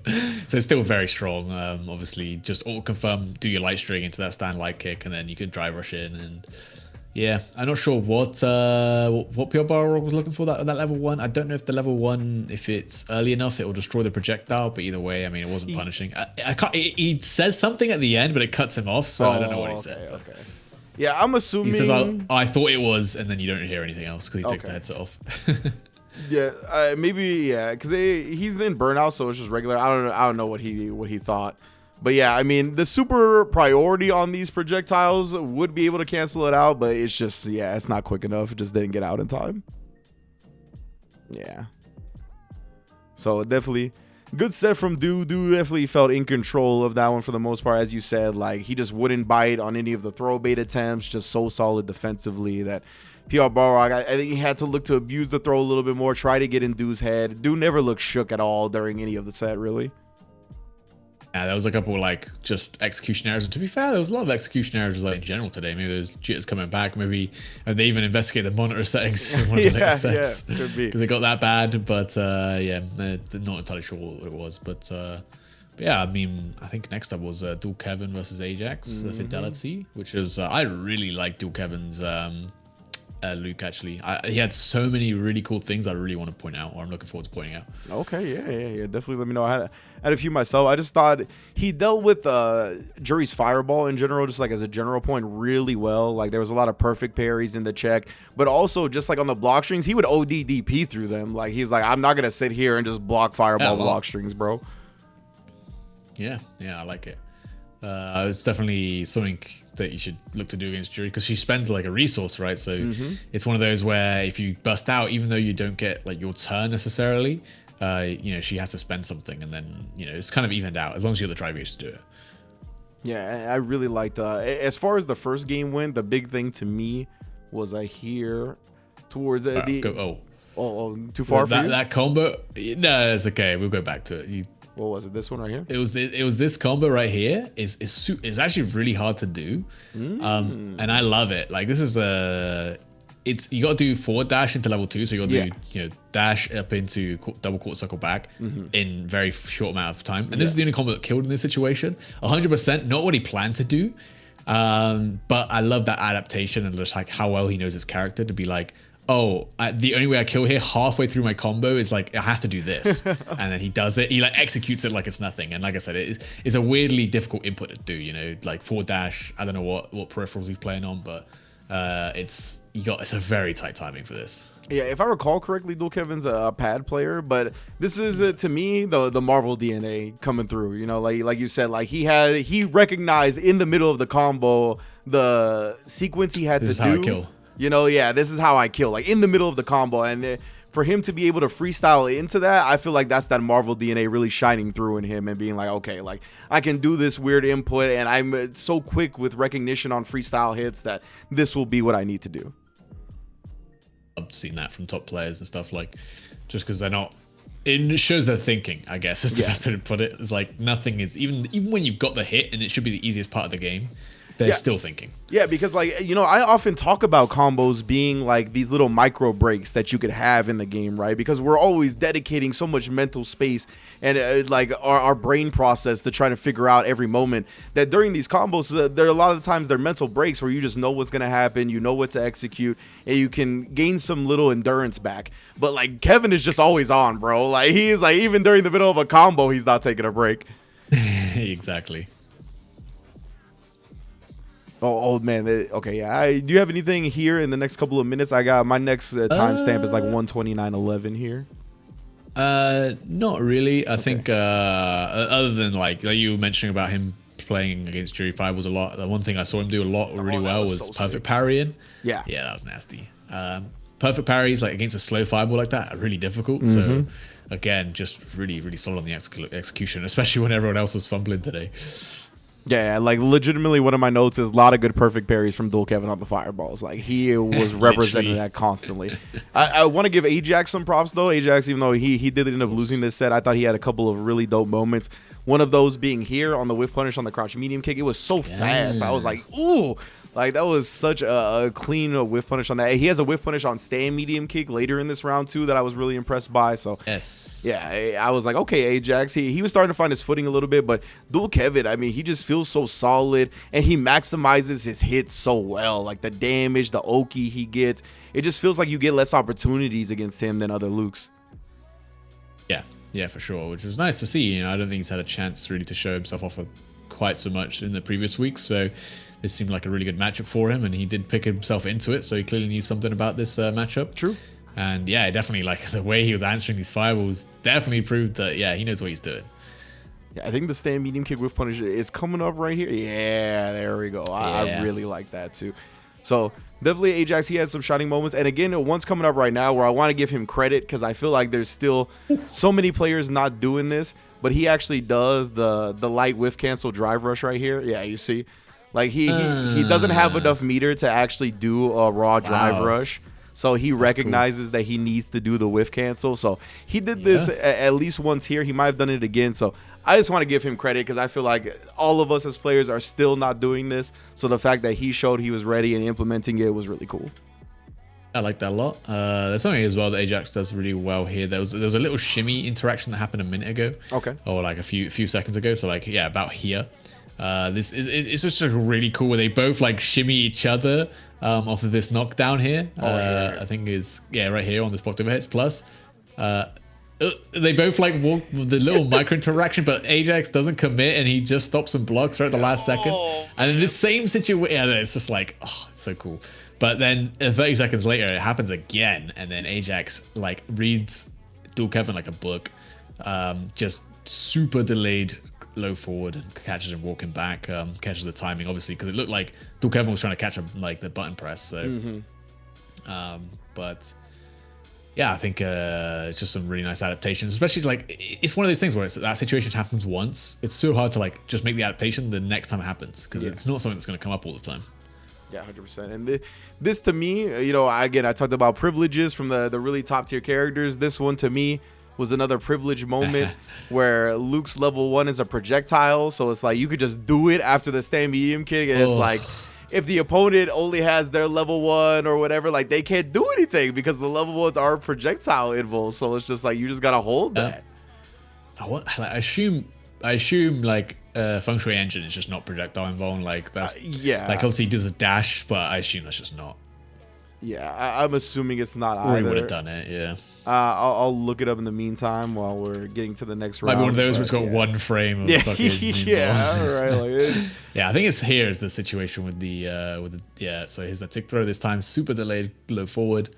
And then again, Dual Kevin immediately like, okay, I'm just gonna walk back on your throw now. I think there's only one other moment that I wanted to highlight is like this is honestly one of the coolest things I've seen someone do for this game. And I think a lot of people could learn from it. So okay.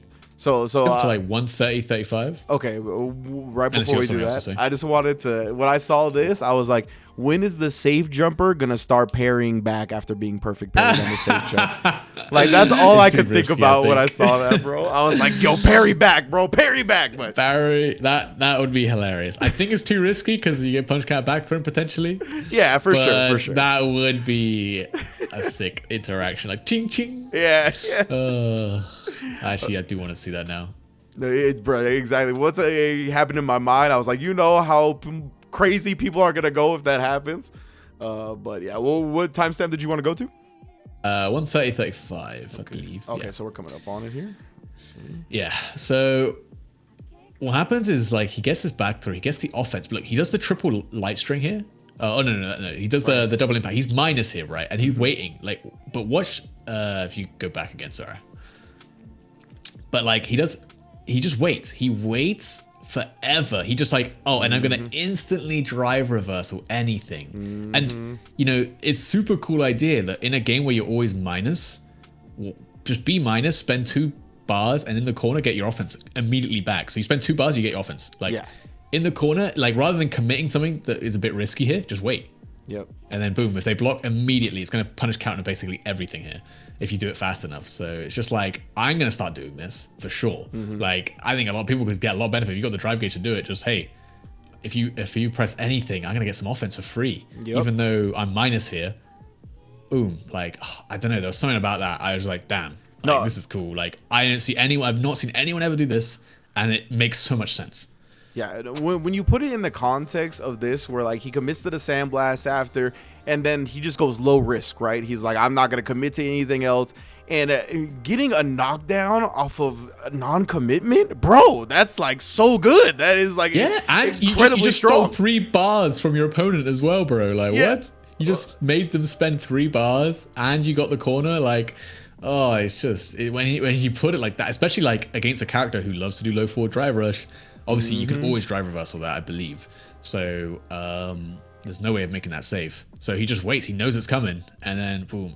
Again, it's such a sick thing to see that no one else has done yet. And it's weird that this game's been out for so long well, not even that long, I guess. But, like, no one else has been doing this. Yeah, straight up. It really doesn't feel like there hasn't been too many instances that I could highlight where people are looking for like offensive drive reversals, and never really in the context like that where it's like you're ending in a situation where like you're not like really able to take your turn in an optimal way, so you just commit to nothing and then get the knockdown as soon as the person tries to take their turn. Like, oh, that was so smart for sure. I really love that. And though Kevin, you know, he's been around for a minute now, but he's still really young. He's still like innovative as a player, just with so many different perspectives and influences that he's had through his fighting game career. I love seeing his Luke style for sure. Like you highlighted, it just seems like it's got its own sauce compared to a lot of what we see from Luke. But yes, next up we had VX Bao and Banana Ken. Very much another one. I was like, bro, the 3 out of 5. We're doing the JP mirror for the 3 out of 5 set. I know. Hey, man, but it was another crazy set, bro. This Banana Ken guy, he is truly, I think, the MVP of SFL so far. He is wild. Yeah, my number 1 point right here is my first point I should say is Banana Ken beat DCQ. Someone who's looked incredibly good on the JP in the JP mirror in a close set again in a clutch situation on the anchor position. And I was like, there's no way he does it again. Like, you know, VX Bao's gonna be different. Like, you know, he's better. He's, you know, JP's better. He got his longer cane or whatever you want to call it. But and it didn't look like he was gonna do anything, honestly, right at the beginning. Like VX Bao just had such a chokehold. And I think Banana Ken was having a lot of like misinputs, and he looked like he was getting quite frustrated with it. Like especially here in this first game, I think. He just kind of like, it felt like he just needs to get into the next game. He was just like, I got to get out of here, like, and reset my mental. That's one of the benefits of being in the first of 3, so you get a chance to do that. That's true. But yeah, the adaptations he makes is just so sick.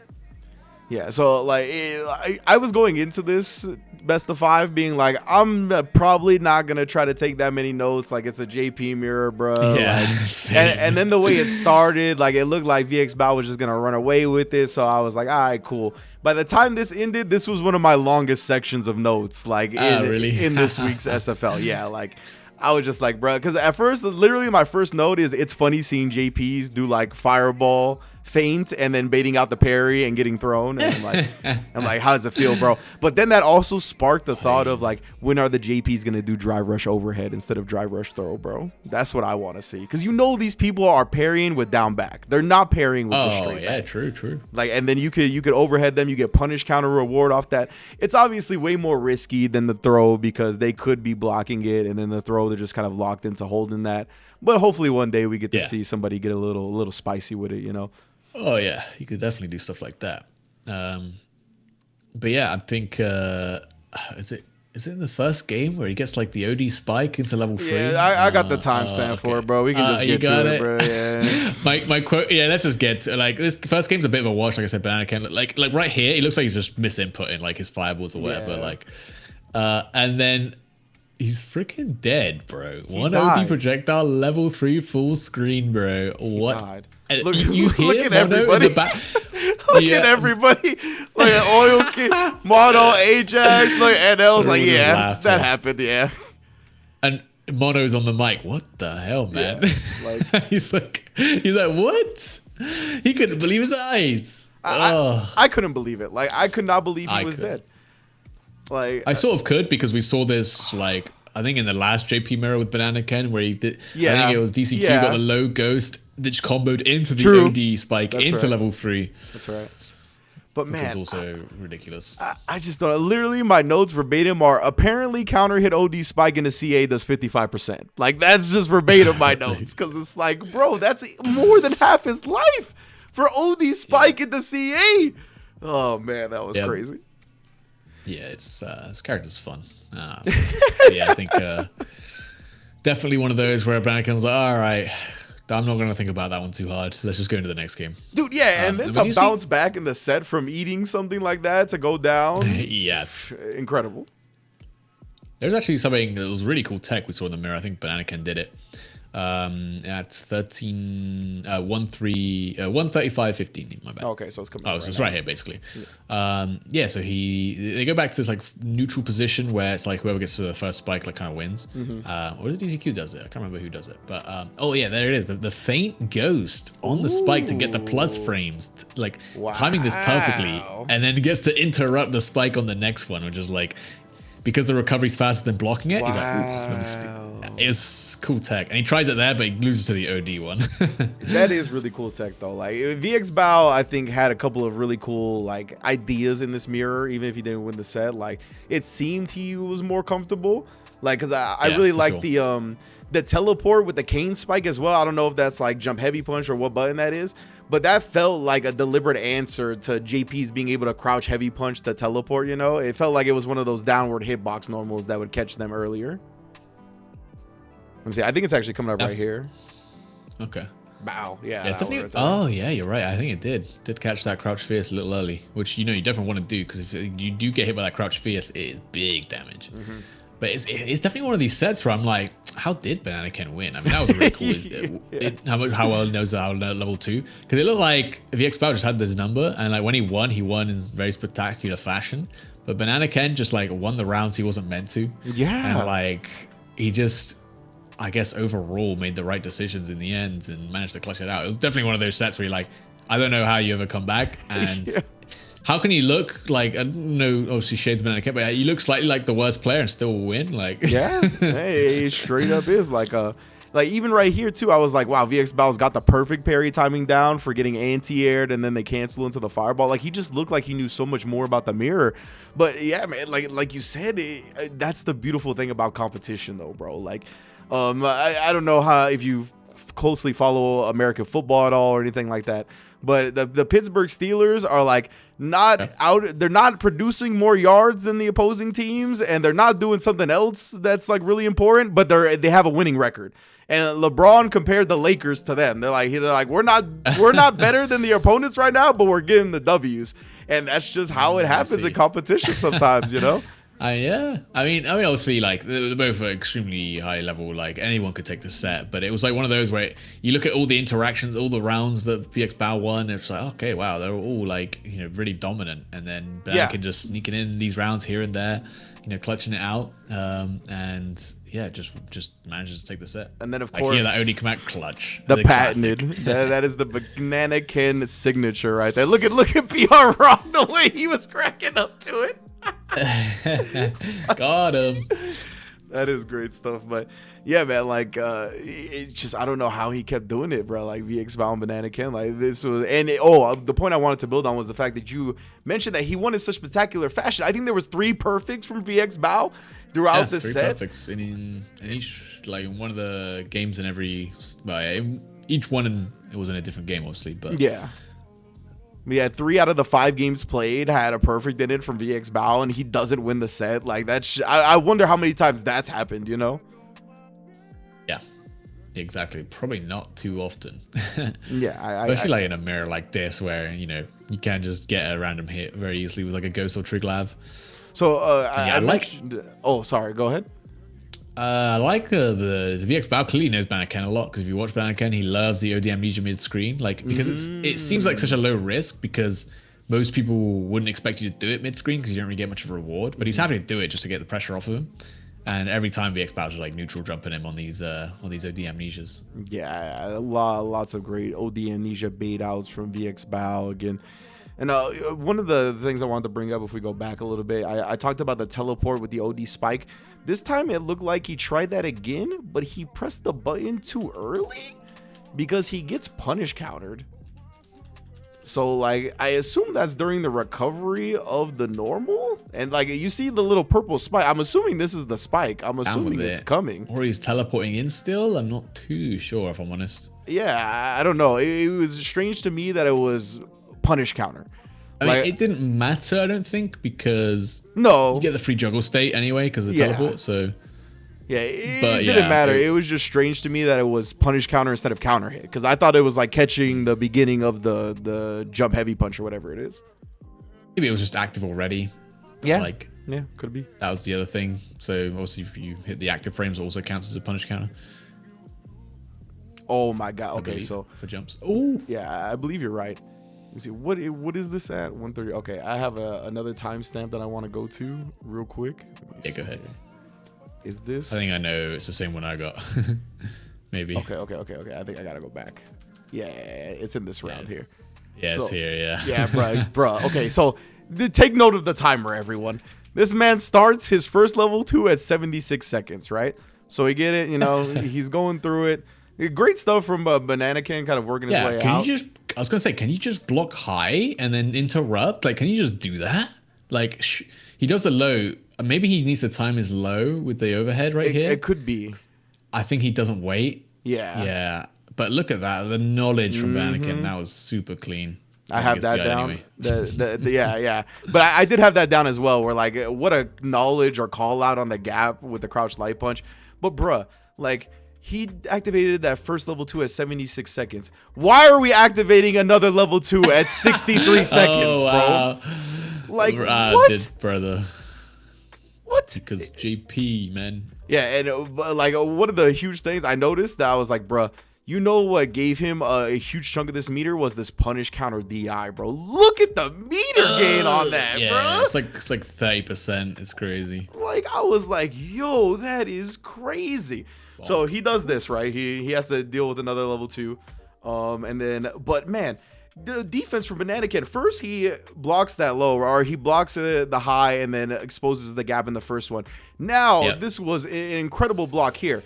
Like, he sets up the OD departure at the end. Look at this block. Look at that. That was a low into high, like, really quick. Like, I think he had to block that separately, right? That's not just like an automatic block. I mean, it's not an overhead, so... Oh, it's not? I don't know. I mean, it's the only departure spike. It should be. Hell no, it's not an overhead, bro. That'd be cheap. I thought it was an overhead. Even cheaper. Nah, I think he's just...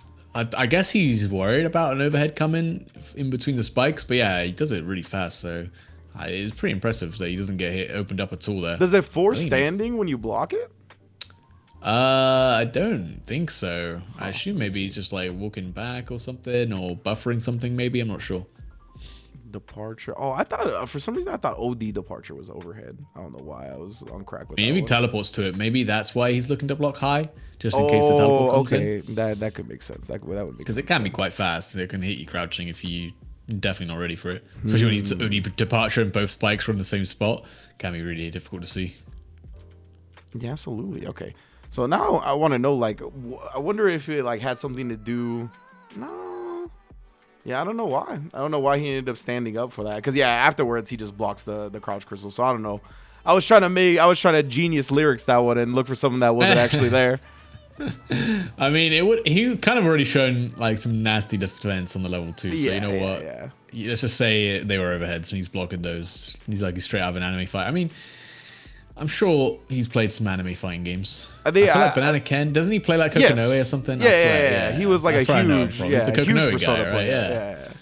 He's a huge Persona player, a huge Blaze Blue player. Like, yeah, he's done a lot of anime gaming. I guess I just got confused with the level 2 because obviously the spikes from the top of the level 2 are overhead. So after seeing 2 level 2s in like 20 seconds, I must have just got confused in my brain. It's okay, it happens. Yeah, 100%, man. Oh man, you know, like we've been talking about the teleport games and the little mind games that they've been doing with the cane and the crouch heavy punch. I love this from Banana Can where he's just like, I'm done playing these games, bro. Just air throws him out of it. Yeah, sick way to get the punish. I was gonna say though, don't feel too bad. Like that was once, I think it was on ICFC or something. Jammers, I had to explain it to Jammers, you know, the all-knowing one. The guy was super level 1, or all his supers are charge supers. He's like, oh, I thought you just pressed like forward, back, forward. I was like, no, the charge. He's like, oh. I was like, I do know so much, but don't know that. Like it hasn't changed in years. Yeah, that's how it's like always been. Yeah, exactly. So it happens to the best of them. It does, you know. Sometimes things just slip through the cracks. We get into our own heads. I had this round, like as like this is just an insane sequence from DCQ. Like, like, how can you watch this round and think that Banana Ken wins this set? Yeah, like one perfect pattern, GG's. It's over, bro. Like level gets a stun. Like it's just disgusting. This whole sequence. I don't even know what you do against it. I guess you just wake up CA or something, hope for the best. Yeah, pretty much, right? And I wonder if the CA would have killed if he got into the combo. I feel like that's why Zhen was like, what the hell's going on here? Like, he was like looking around like, putting his hands up. Like, why didn't he just do CA? But whatever, he got the kill, you know? Yeah, managing to like throw in between whether he wants a perfect parry or parry the projectile from the level 2 is just super smart. It's really hard to squeeze in those timings to throw, but yeah. Yeah. It's just a masterclass of the character, bro. I think that was basically the last point I had, and then I just put Banana Ken somehow wins in the mirror again. Oh, okay. Okay, so I had like a couple of last notes here. So at 142.09, which is about to come up here, I feel like what was it? I put down that I was scared that he spent his last bar. That's right. I was scared that VXBL spent his last bar here just because now you can't like react to DI with super. Yeah. You know what I mean? And to be fair, like this is a very interesting the way it plays out because he does buy himself enough time to like get the drive gauge back before he's in threat of getting drive impacted, but he does get drive impacted in the corner anyway. And to me, like this was one of those drive impacts that we talked about like a few weeks back where I wonder if there's like certain places where top players try to snipe out drive impacts or try to do them offensively where the corner of the screen is not actually on the screen. You know what I mean? Like the corner of the stage is not actually on the screen. And in this instance, the corner is not on screen here. It doesn't actually come on until the very end of the drive impact. Like, so that's one of those ones where I feel like these drive impacts are just going to be more successful than other ones because players aren't thinking that they're going to get hit in the corner because the corner is not on the screen. But yeah, I mean, it's not even about they're not thinking about getting hit. It's the fact that they don't see the corner makes it like it makes it lower on their priority list. So like, if you're gonna react to stuff, like normally, obviously, you want to react to DI no matter what happens because you get that big punish, you know, with your counter DI. But when you're not in the corner, it's not a thing you're worried about. Yeah, but you know, that's why it makes it so tricky when when you're not close enough to be able to see it.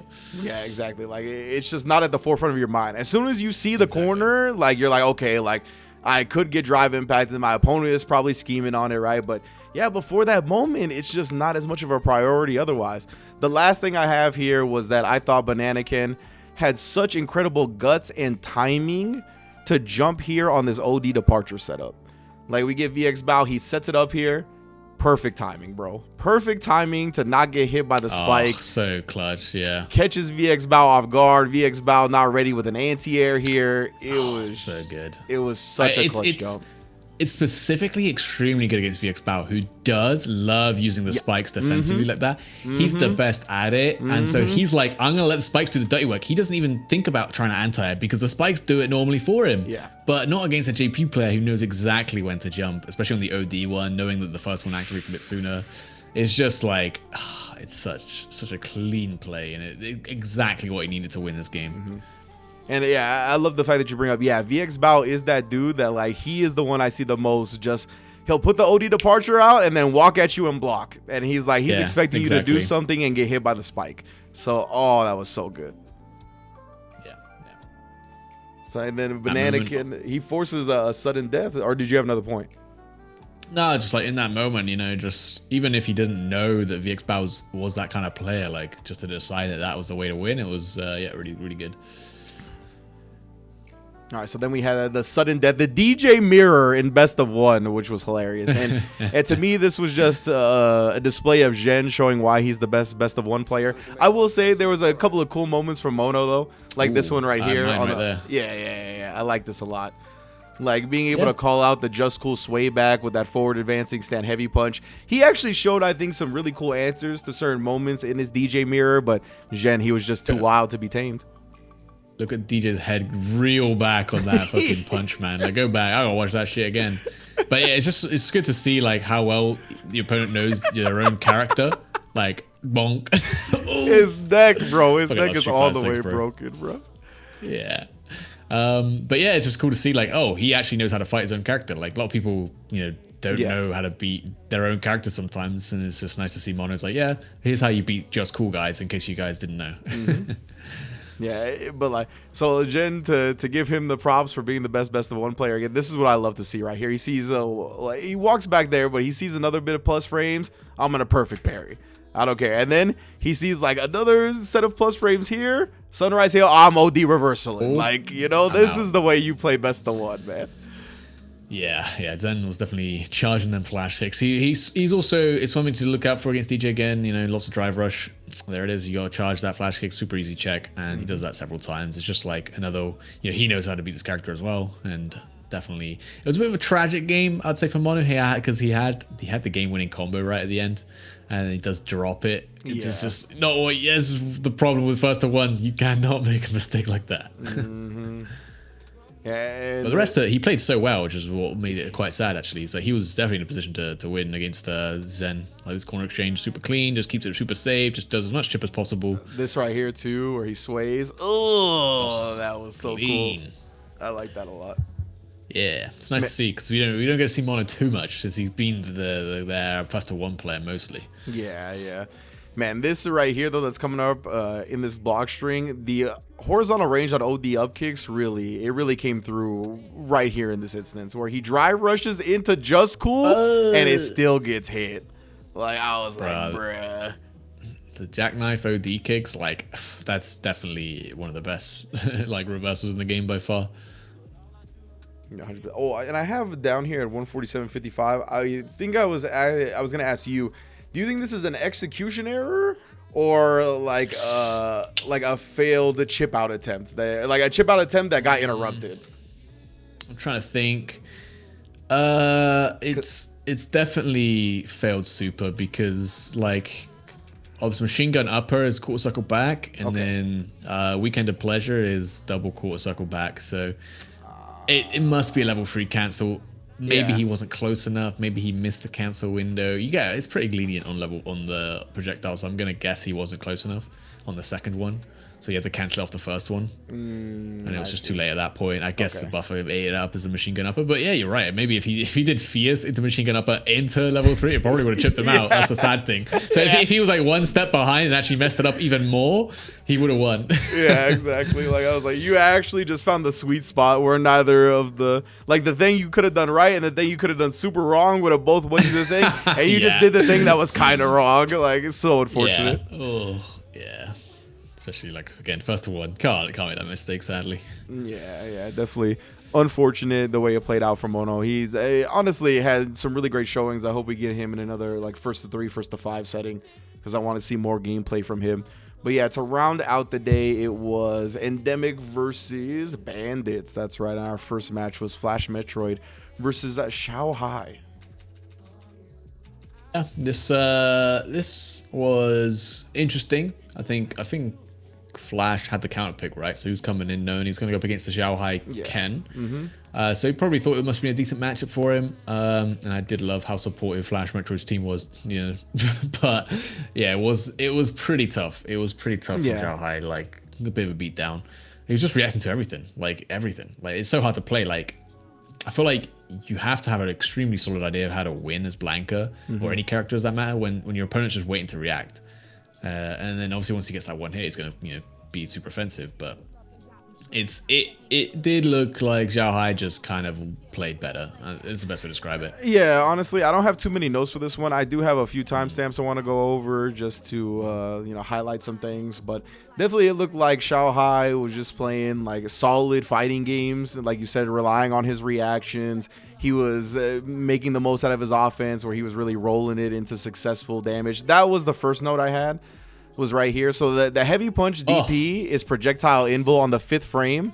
So just in time to not care about blockage. Oh, you can. That's so sick. I love it. I love it. And he just reacted to the command grab. Wait, did he react or did he just whiff? Like, was he too early? I can't. If you jump back, actually, I'm trying to remember. There is a moment where he does react to the command grab. I think that's later on, but he might have done it here as well. Here or something. Oh, he just jabs it. Yeah, okay, he interrupts it before he lands. All right, yeah. I mean, this is impressive because no one is ready for this command grab, man. I see people get hit by this all day, every day, in every tournament as a Blanca, freaking doing wild hunt and hitting people. I'm like, come on, guys. Someone react, please. Yeah, and you talked about the reactions of Xiaohai and how he was just kind of sitting back waiting for that. That's something I highlighted here at like 2:10:23. Where Flash gets Xiaohai really close to burnout here. He gets a Blanca ball in there, and he's got about half a bar left. And usually, if you're like the Blanca player and you got your opponent this low, you want to do something to burn them out again, right? Especially when you have a forward advancing special like a Blanca ball. But Xiaohai's reactions have been so good, and he's already DP'd a Blanca ball in the neutral, that Flash just waits. He's like, I'm not going to commit that again because I've already seen how good your reactions are. And just in this moment where Xiaohai kind of earns his respect, he builds up so much drive meter. Yeah, exactly. It's just like kind of hard. Like, do you just walk him down? Like, you're trying to think about how do you win from here. You're in burnout, so you're like, do I just wait? Like, am I waiting here? Like, am I trying to force the burnout or am I trying to recover? I don't know what to do here. And he's like trying to walk back and forth. He's not getting into any threat, like any range where he's a threat. And then Xiaohai's like, all right, I'll just do this. Like, I'll just do H Dragon Lash and you got to do something about it. Yeah, exactly. And man, I really like this little trap that Xiaohai gets him with after the Jin Rise here, because we see a Jinrai no follow up, and then he does Crouch Fierce. Bruh, this Crouch Fierce hitbox is ridiculous. Like, I don't know, look at like the beginning Crouch Heavy Punch is so disjointed and so fat that I've seen Ken's experiment with this a little bit, but I'm looking for more and more experimentation. That first hit before he extends out is so disjointed that it can really catch a lot of people in those like awkward scenarios where both players want to press a button. Yeah, I think that was basically what he was looking for, right? And he got the counter hit, so he definitely caught something. So, yeah, smart idea. Also, he just would have gone linked to the DI and stuff for the stun. Just a general good choice. Even, I think it gapless into heavy Jinrai as well and burnout, maybe. And so, yeah, I mean, again, it was just really, really clean stuff from Xiaohai. Yeah, and you mentioned his reactions, right? We see it one more time. Command grab gets jumped out of, and then he drive rushes in as soon as he lands to still punish it during the recovery frames. That was such a beautiful way to end the set, I think. Yeah, for sure. Weirdly, like a lot of the command grabs, you can't do that. Like you probably would miss the punish if you like late jump back into drive rush. Yeah, but definitely Blanca's mad recovery. So definitely good stuff to Xiaohai. Still getting there in time to close out that set. Then we had Chris T and Samurai. Yeah, so I didn't have too much to say about this, except that there was one moment that really makes me appreciate Street Fighter 6 as like a game, and like how it almost like tells a story for its like gameplay or into some degree. and how immersive it is. So, I mean, the first thing I'll mention is just like Chris T had like some really amazing, perfect parry timing on the fireballs, but he just like couldn't figure out how to punish them, and it was kind of like tough to see. Kept trying to drive rush, get the jab, but it only works specific ranges on specific versions of the ball. Like right there, he could have got a sweep to get the punish probably. So he looked like he wanted to force the drive rush punish when at those ranges you could just do like stand medium kick, things like that, which I think is very important. But I don't know if you got anything to add before I like jump to the thing that I was going to mention. Nah, to me, I mean, just to generalize this set, it was a lot of just standard Street Fighter 6 for me, or like Street Fighter in general, not even just Street Fighter 6. We see some DI usage and some good drive rush checks and whatnot, but it just felt like two players that had been playing Shotos against each other for a long time, you know, and Chris T just ended up being the one that made the most out of the hits he got, like the crouch medium kicks, and was just able to run offense a bit better. That's like the general way I saw this set. Yeah, so basically like that's a great way to describe it. But if we jump to like 216, okay, this is something I just absolutely, I mean, you know what, we can do analysis breakdowns all day, but let's just gush about the game a little bit. But let's just jump back a few more seconds. So like just so I can set the stage before we go in. So it's just, I love this situation. Both players are kind of burned out and they're looking to recover at like roughly the same time, and they're also very low on health. It's a situation that happens quite often, but it's a beautiful thing when it does, when they both get max resources and they only need to find one hit. And it's this like mad scramble where you just use everything you have available just to get that one hit you need. And even if you're watching, even if you're playing, you feel the adrenaline.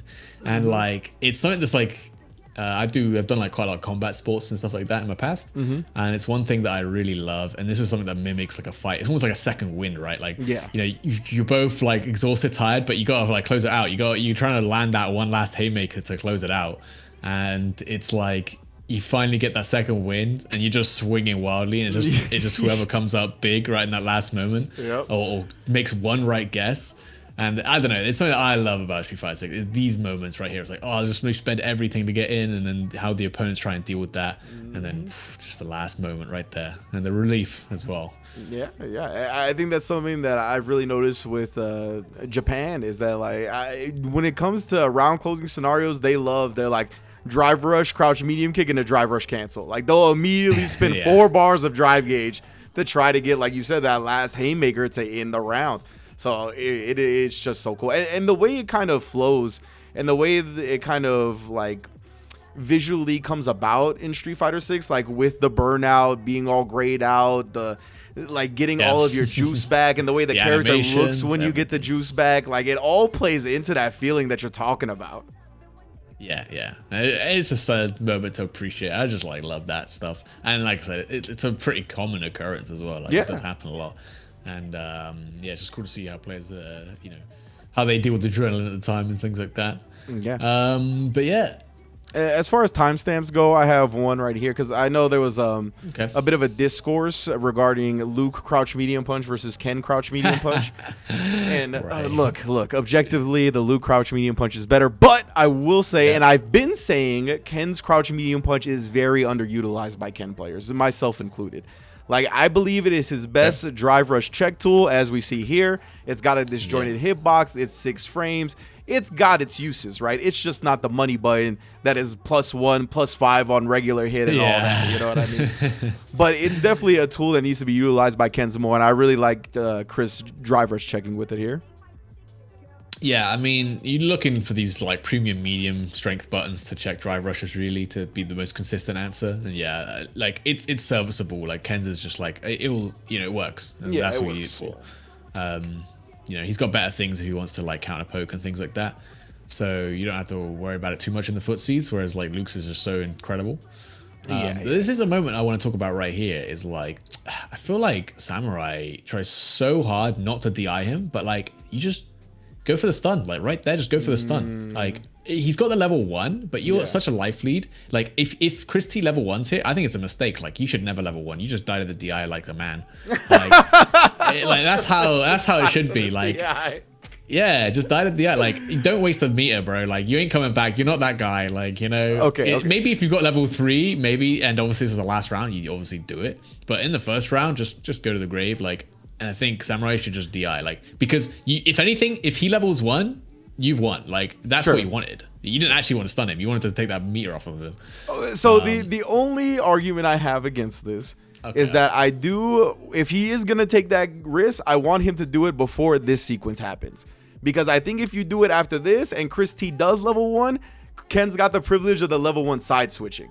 So you get the side switch, your drive gauge comes back, and then he'll have full drive meter to make a corner situation happen. But like you said, it's still very unlikely, even if that level 1 connects, that he brings it back. Yeah. I mean, again, it is kind of scary, but like, it's one of those things where you kind of, surely you just, it's a risk worth taking. Like, it's way in your favor, right? Like, compared to like where he almost loses the round just because he didn't DI. Like, that's the other side of it as well. You got to think about is like, it's a risk to go for it, but it's also a risk not to do it. So, yeah. And I mean, and then I always like, when it comes to those scenarios, I always like putting the onus on the opponent, right? Make the opponent step up and have good reactions or have the answer in the moment, while you could be the one dictating that and just kind of controlling the pace. But yeah, man, it definitely could have been a scenario where Samurai just let the drive impact loose. Did not, but either way. I feel like it's easy to get stuck in a trap that you should like never DI. Yeah, and I think like definitely you just want to try and avoid that, because it is like objectively the right thing to do there, I think. So like, it is tough. Yeah, obviously. It comes down to the play styles, and that's one of the things that makes Street Fighter 6 so unique. There was one thing I wanted to. I just got the craziest mix I've ever seen at 2015. It's more just meme, but it is quite funny interaction. This is like a miss input that goes right, but it just looks funny, like a mix up. Because he parried, he couldn't punish, and then he just gets thrown. Whoop. This happens all the time. Is me when I play Guile. I'll do meaty Sonic Blade. People level 1, I'll parry it. They get hit. And because I don't get hit in my parry, I can't punish them, because I get punished out of my parry because they got hit from their level 1. Oh, I can't remember not to parry, but it's one of those things where if you whiff a parry, like, you're actually stuck in freaking recovery, man. Like, I just love that. It's like he landed right in front of him as well to get the back throw. It was hilarious. That is not funny, actually. Yeah, just reacting to the animation because you think they're gonna sandblast. And then, man, that's so good. It's a whiff DP. Yeah. It was definitely meant to be a sandblast, but yeah. Yeah, unfortunate, but either way, it was a funny way for it to play out. And then, the only other thing that I really have highlighted here is that this could have been like a landing frame punish, because Chris does press a jump light kick really late. But instead of crouch light punch, he goes with crouch medium punch. And again, it's only 3 frames of vulnerability once the opponent does land. So you have to be super on point with your timing on the buttons.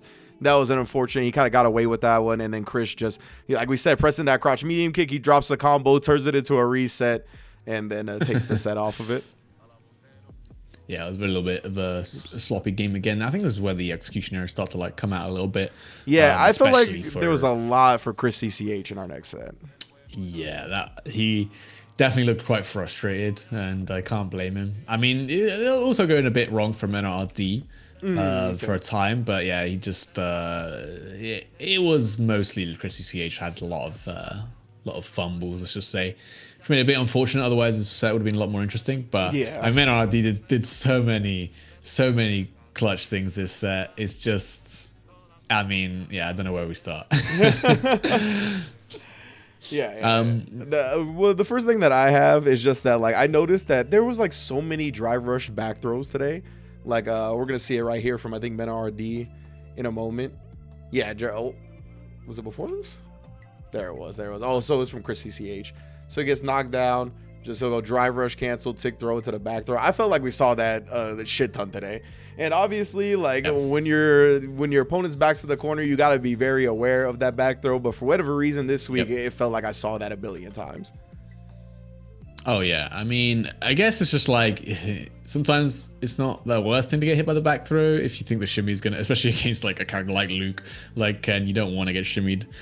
Ken, he's gonna get the side swap anyway if he shimmies you. So so can Luke, to be fair, but just a little bit of spaghetti on the screen. Definitely like you said, they had the Chris CCH drop here, big in round 1.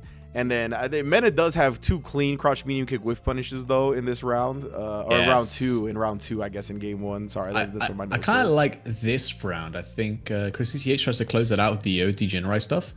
I like it a lot. Like, this is some really clutch way to sneak out some games. And I think if he was slightly more ready for the trade here, he could have won. He definitely could combo here. But he was looking for the overhead into level 2, which is a really sneaky thing. I'm sure as a Ken player, I don't know if you've ever done it, but you can do like the OD Jinrai, get the overhead, and then cancel to level 2. Does like 40%. It's like, oh, it's so cheap way to end the first round. It does so much damage, bro. It also does a lot of chip if the opponent isn't burned out as well. Yeah. Something else to keep in mind, but yeah, man, definitely. I like this combo choice from Chris here that we just saw as well. He spins half of his meter with drive rush cancel, but he goes with level 2 and he goes with a really high damaging combo while still giving himself some drive gauge to press the offense with. I like seeing that. Yep. Man, you know, this was the whiff punish, right? Yeah, so good. And he goes into the level 3 off of it. Yeah, the really clutch stuff. You can cancel into the level 3 as within the first 2 hits of that top combo. Okay. So it's you gotta react pretty quick, but yeah, I think Menardi already knew what was coming up there. And then this is something that I thought was interesting because, like we said earlier, right, where we saw Dual Kevin immediately do a drive reversal off of a drive rush cancel. We see Mena RD do a drive reversal here as well, but the crouch light punch actually recovers in time. So I don't know if he just didn't immediately do it, if like you do it as quick as possible. If you're Ken, will it recover in time? Like, I don't know what caused that. I think that's the problem, is like you can't do it the first frame you get hit on block because you got to still see that you're blocking, if that makes sense. Yeah. So if you do, you can get it if you're doing it like immediately, but you obviously don't have that luxury all the time. So that's why we see it's rare. We don't see it too often, but sometimes you get random drive impacts because people are trying to drive reversal and they're doing it before they're like actually in block stun. So all the other way around as well. Yeah, the other way around. Try to drive impact and then they're in block stun. They get the drive reversal immediately. Yep.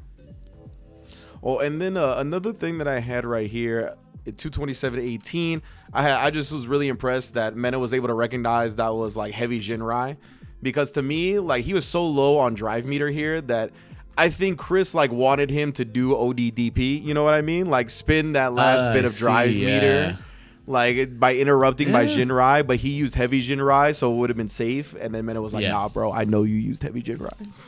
Nice. I mean, he also pressed the jab there, so I think if he did like light or medium, it might. Well, I think it's only light.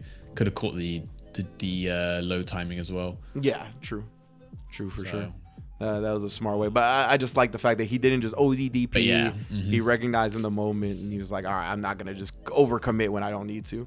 Exactly. And then this moment here, I think this was I have it down. I think this is also what NL was looking for earlier when I talked about it. We see this again, the crouch medium punch into the crouch heavy punch. A bit too far. Like, he didn't walk up enough, I don't think. You can see him walk up for that crouch medium punch, but then he clearly just didn't quite walk up enough. Yeah, and again, like, I don't know what this is about, especially when it's just raw crouch medium punch, because that's like what we said, it was a 2-frame gap before, so it's like a 6-frame gap when it's like this. But like, yeah, I don't know. Like, I don't know if that was like what I was talking about before, where you try to do crouch heavy punch, it's a fireball, it's just like an autopilot 2-piece, and then if it happens to hit because of the weird timing, then you just go into level 3. I'm not sure. Yeah, not too sure. Like, maybe just going for that chip, the drive gauge damage as well, right? Yeah, it could just be for the extra damage. Yeah. But I think this is where we get to see the absolute. I mean, in my notes, I'm creaming, like, and I love it because you know why it worked is because he checked the DR literally just then. So Ben he's like, oh, he's gonna check my DR again. Psych. Oh my god. You can't keep doing that. That was it's like exactly the point you brought up, where the fact what made that so cool was the fact that he got his drive rush checked right before that. So he was like, oh, you confirmed for me where your head is at. Yeah, like, you are doing exactly what I want you to do now. Oh, man, bro. Oh, yeah, that was so clutch for Mena. So, like, just you could tell this is why this dude is high level and how quick he adjusts, why he's so successful. But yeah, I got a couple of more points here coming up. Nothing too big, I think, except for like the very last thing that happens, which is pretty funny. But do you have another moment that you want to talk about? I'm not gonna lie, like I like this punch, but like the rest of my notes are just like dooming. It's like, Yeah, Mena is just too good, man. There's nothing you can do. Like, how do you even get back into the game from this position? Like, Yeah. oh my god, like there's some sequence that you can try and win here, but like you'd need to be a different player to pull it off. So I'm dooming. That's what I'm at. Yeah, so basically, like, the couple of notes I have remaining is that I really liked just like a couple of small things. Like, I like Mena's tap parry here. Like, he doesn't commit to whole parry at all because he just taps and then immediately presses a button, right? I just thought that was pretty ballsy to just tap the parry and then immediately challenge like that. But it is something that I think kind of gives the opponent a bit of false sense of security because they see the parry, then there's a possibility that you're holding it, so they're trying to go in for the throw, right? And that's what it looked like for Chris right there, that he was trying to throw after that jab. He ends up getting jabbed for it. So I like seeing that. He finally got the air flash knuckle DP dodge. He had been trying that like throughout the whole set, and he finally gets it here, I think. Yeah, he finally gets the dodge there. So I was like, ugh, that one hurts. Mena had a couple of great counters to like drive rush jab. As we just saw with the tap parry into press button back. He does another one here where Chris does a drive rush jab and he just backdashes, he doesn't even punish, but just backdashes. He was ready for pretty much everything that Chris was throwing at him. I did to give Chris some props because it just feels like Mena control most of the set. I love this like walk down here, just slow, patient walk down for the flash knuckle punish. And then the last thing I wanted to highlight was we're going to go frame by frame for this one because this was so funny to me. The way this game ends, we're going frame by frame here, right? All right. We get the wake up, Immediate wake up, wake up, right? And watch, the actual animation for both characters begins on the same frame. They did their options on the exact same frame. Did he crouch jab? To me, this is the first frame that both characters react, right? Chris does crouch medium punch, which is 6 frames. And Mena does throw, which is 5 frames, bro. He beat him by 1 frame because of the options that were chosen. Like, Yoink. That's funny. That's tragic. I mean, the thing, I want to go back to the stun situation if you just go back. Like, I feel like there's certainly a way you win here. Like, that's the thing, that you can't count CCH out, Chris CCH out. Like, he could win in this sequence very easily. I don't know how you do it, but there's certainly with that amount of resources, there's a way you can win here. Like maybe with a reset into like an OD Jinrai overhead or something like that. Into level 2, if you can build the meter, there's something there. Like there's a sequence for sure that guarantees you'll win. Even there, like if you go back, maybe you just try and DI, like something's crazy like that, right? You just get the DI, and then if it lands, like here, you maybe just reset them into the DI if you can build the second bar or something. There's so many ways that you think you got to do, but like it's tough. You got to make it up on the spot. You're so far behind. Just you're not thinking that hard. Yeah, I think it's one of those moments where like if you're really trying to formulate a sequence that's gonna bring you back into the game, it's just so difficult to not get your brain overloaded in that moment, right? It just felt like Chris, it kind of was too many options, had that choice paralysis. Yeah, just like ended up going with the crouch medium punch and just didn't work out by 1 frame. Damn. It is tragic, isn't it? But you know, I mean, it's Mena RD. You can't feel too bad about losing like that. And you know what? Maybe you didn't play your best, which is a thing you got to be a bit like sad about. But I'm sure you'll get another chance. Yeah, 100% he will. So, yeah, man, that was a SFL post show week 4. You got any like general notes you want to wrap up with before we get out of here or anything like that? No, I think that's about everything for me. It was a pretty sick week. Like I said, we got a lot to talk about, and I think that reflected in the length. It's been a bit of a long one today, it was longer than you haven't minded, but you know, I came prepared at least. Yes. I came prepared this week as well. Finally, got enough time, got enough of my wildlife under control. So thanks, man, for coming through again. We'll be back next week because I don't think SFL is going on any like holiday break yet to like Christmas time. So we should be going well into it, being consistent. I know SFL EU starts soon as well, right? I think it starts next week. Yeah, it should do. I think Yeah, I guess it must be next week. I'm pretty sure it is. I'm pretty sure 17th or something, maybe. Yeah, like I don't literally know a why week that from today. date is like sticking out to me. Yeah, I'm pretty sure you're correct. So, maybe we'll do some stuff with that. But for now, we're going to keep the U.S. post shows going. Just works out for us that way. But yeah, man, thanks you everybody for tuning in. Again, I'm going to upload this on YouTube real quick. Thanks everybody that came through for the stream today. And until next time, be good to yourselves and be good to each other. Wahala.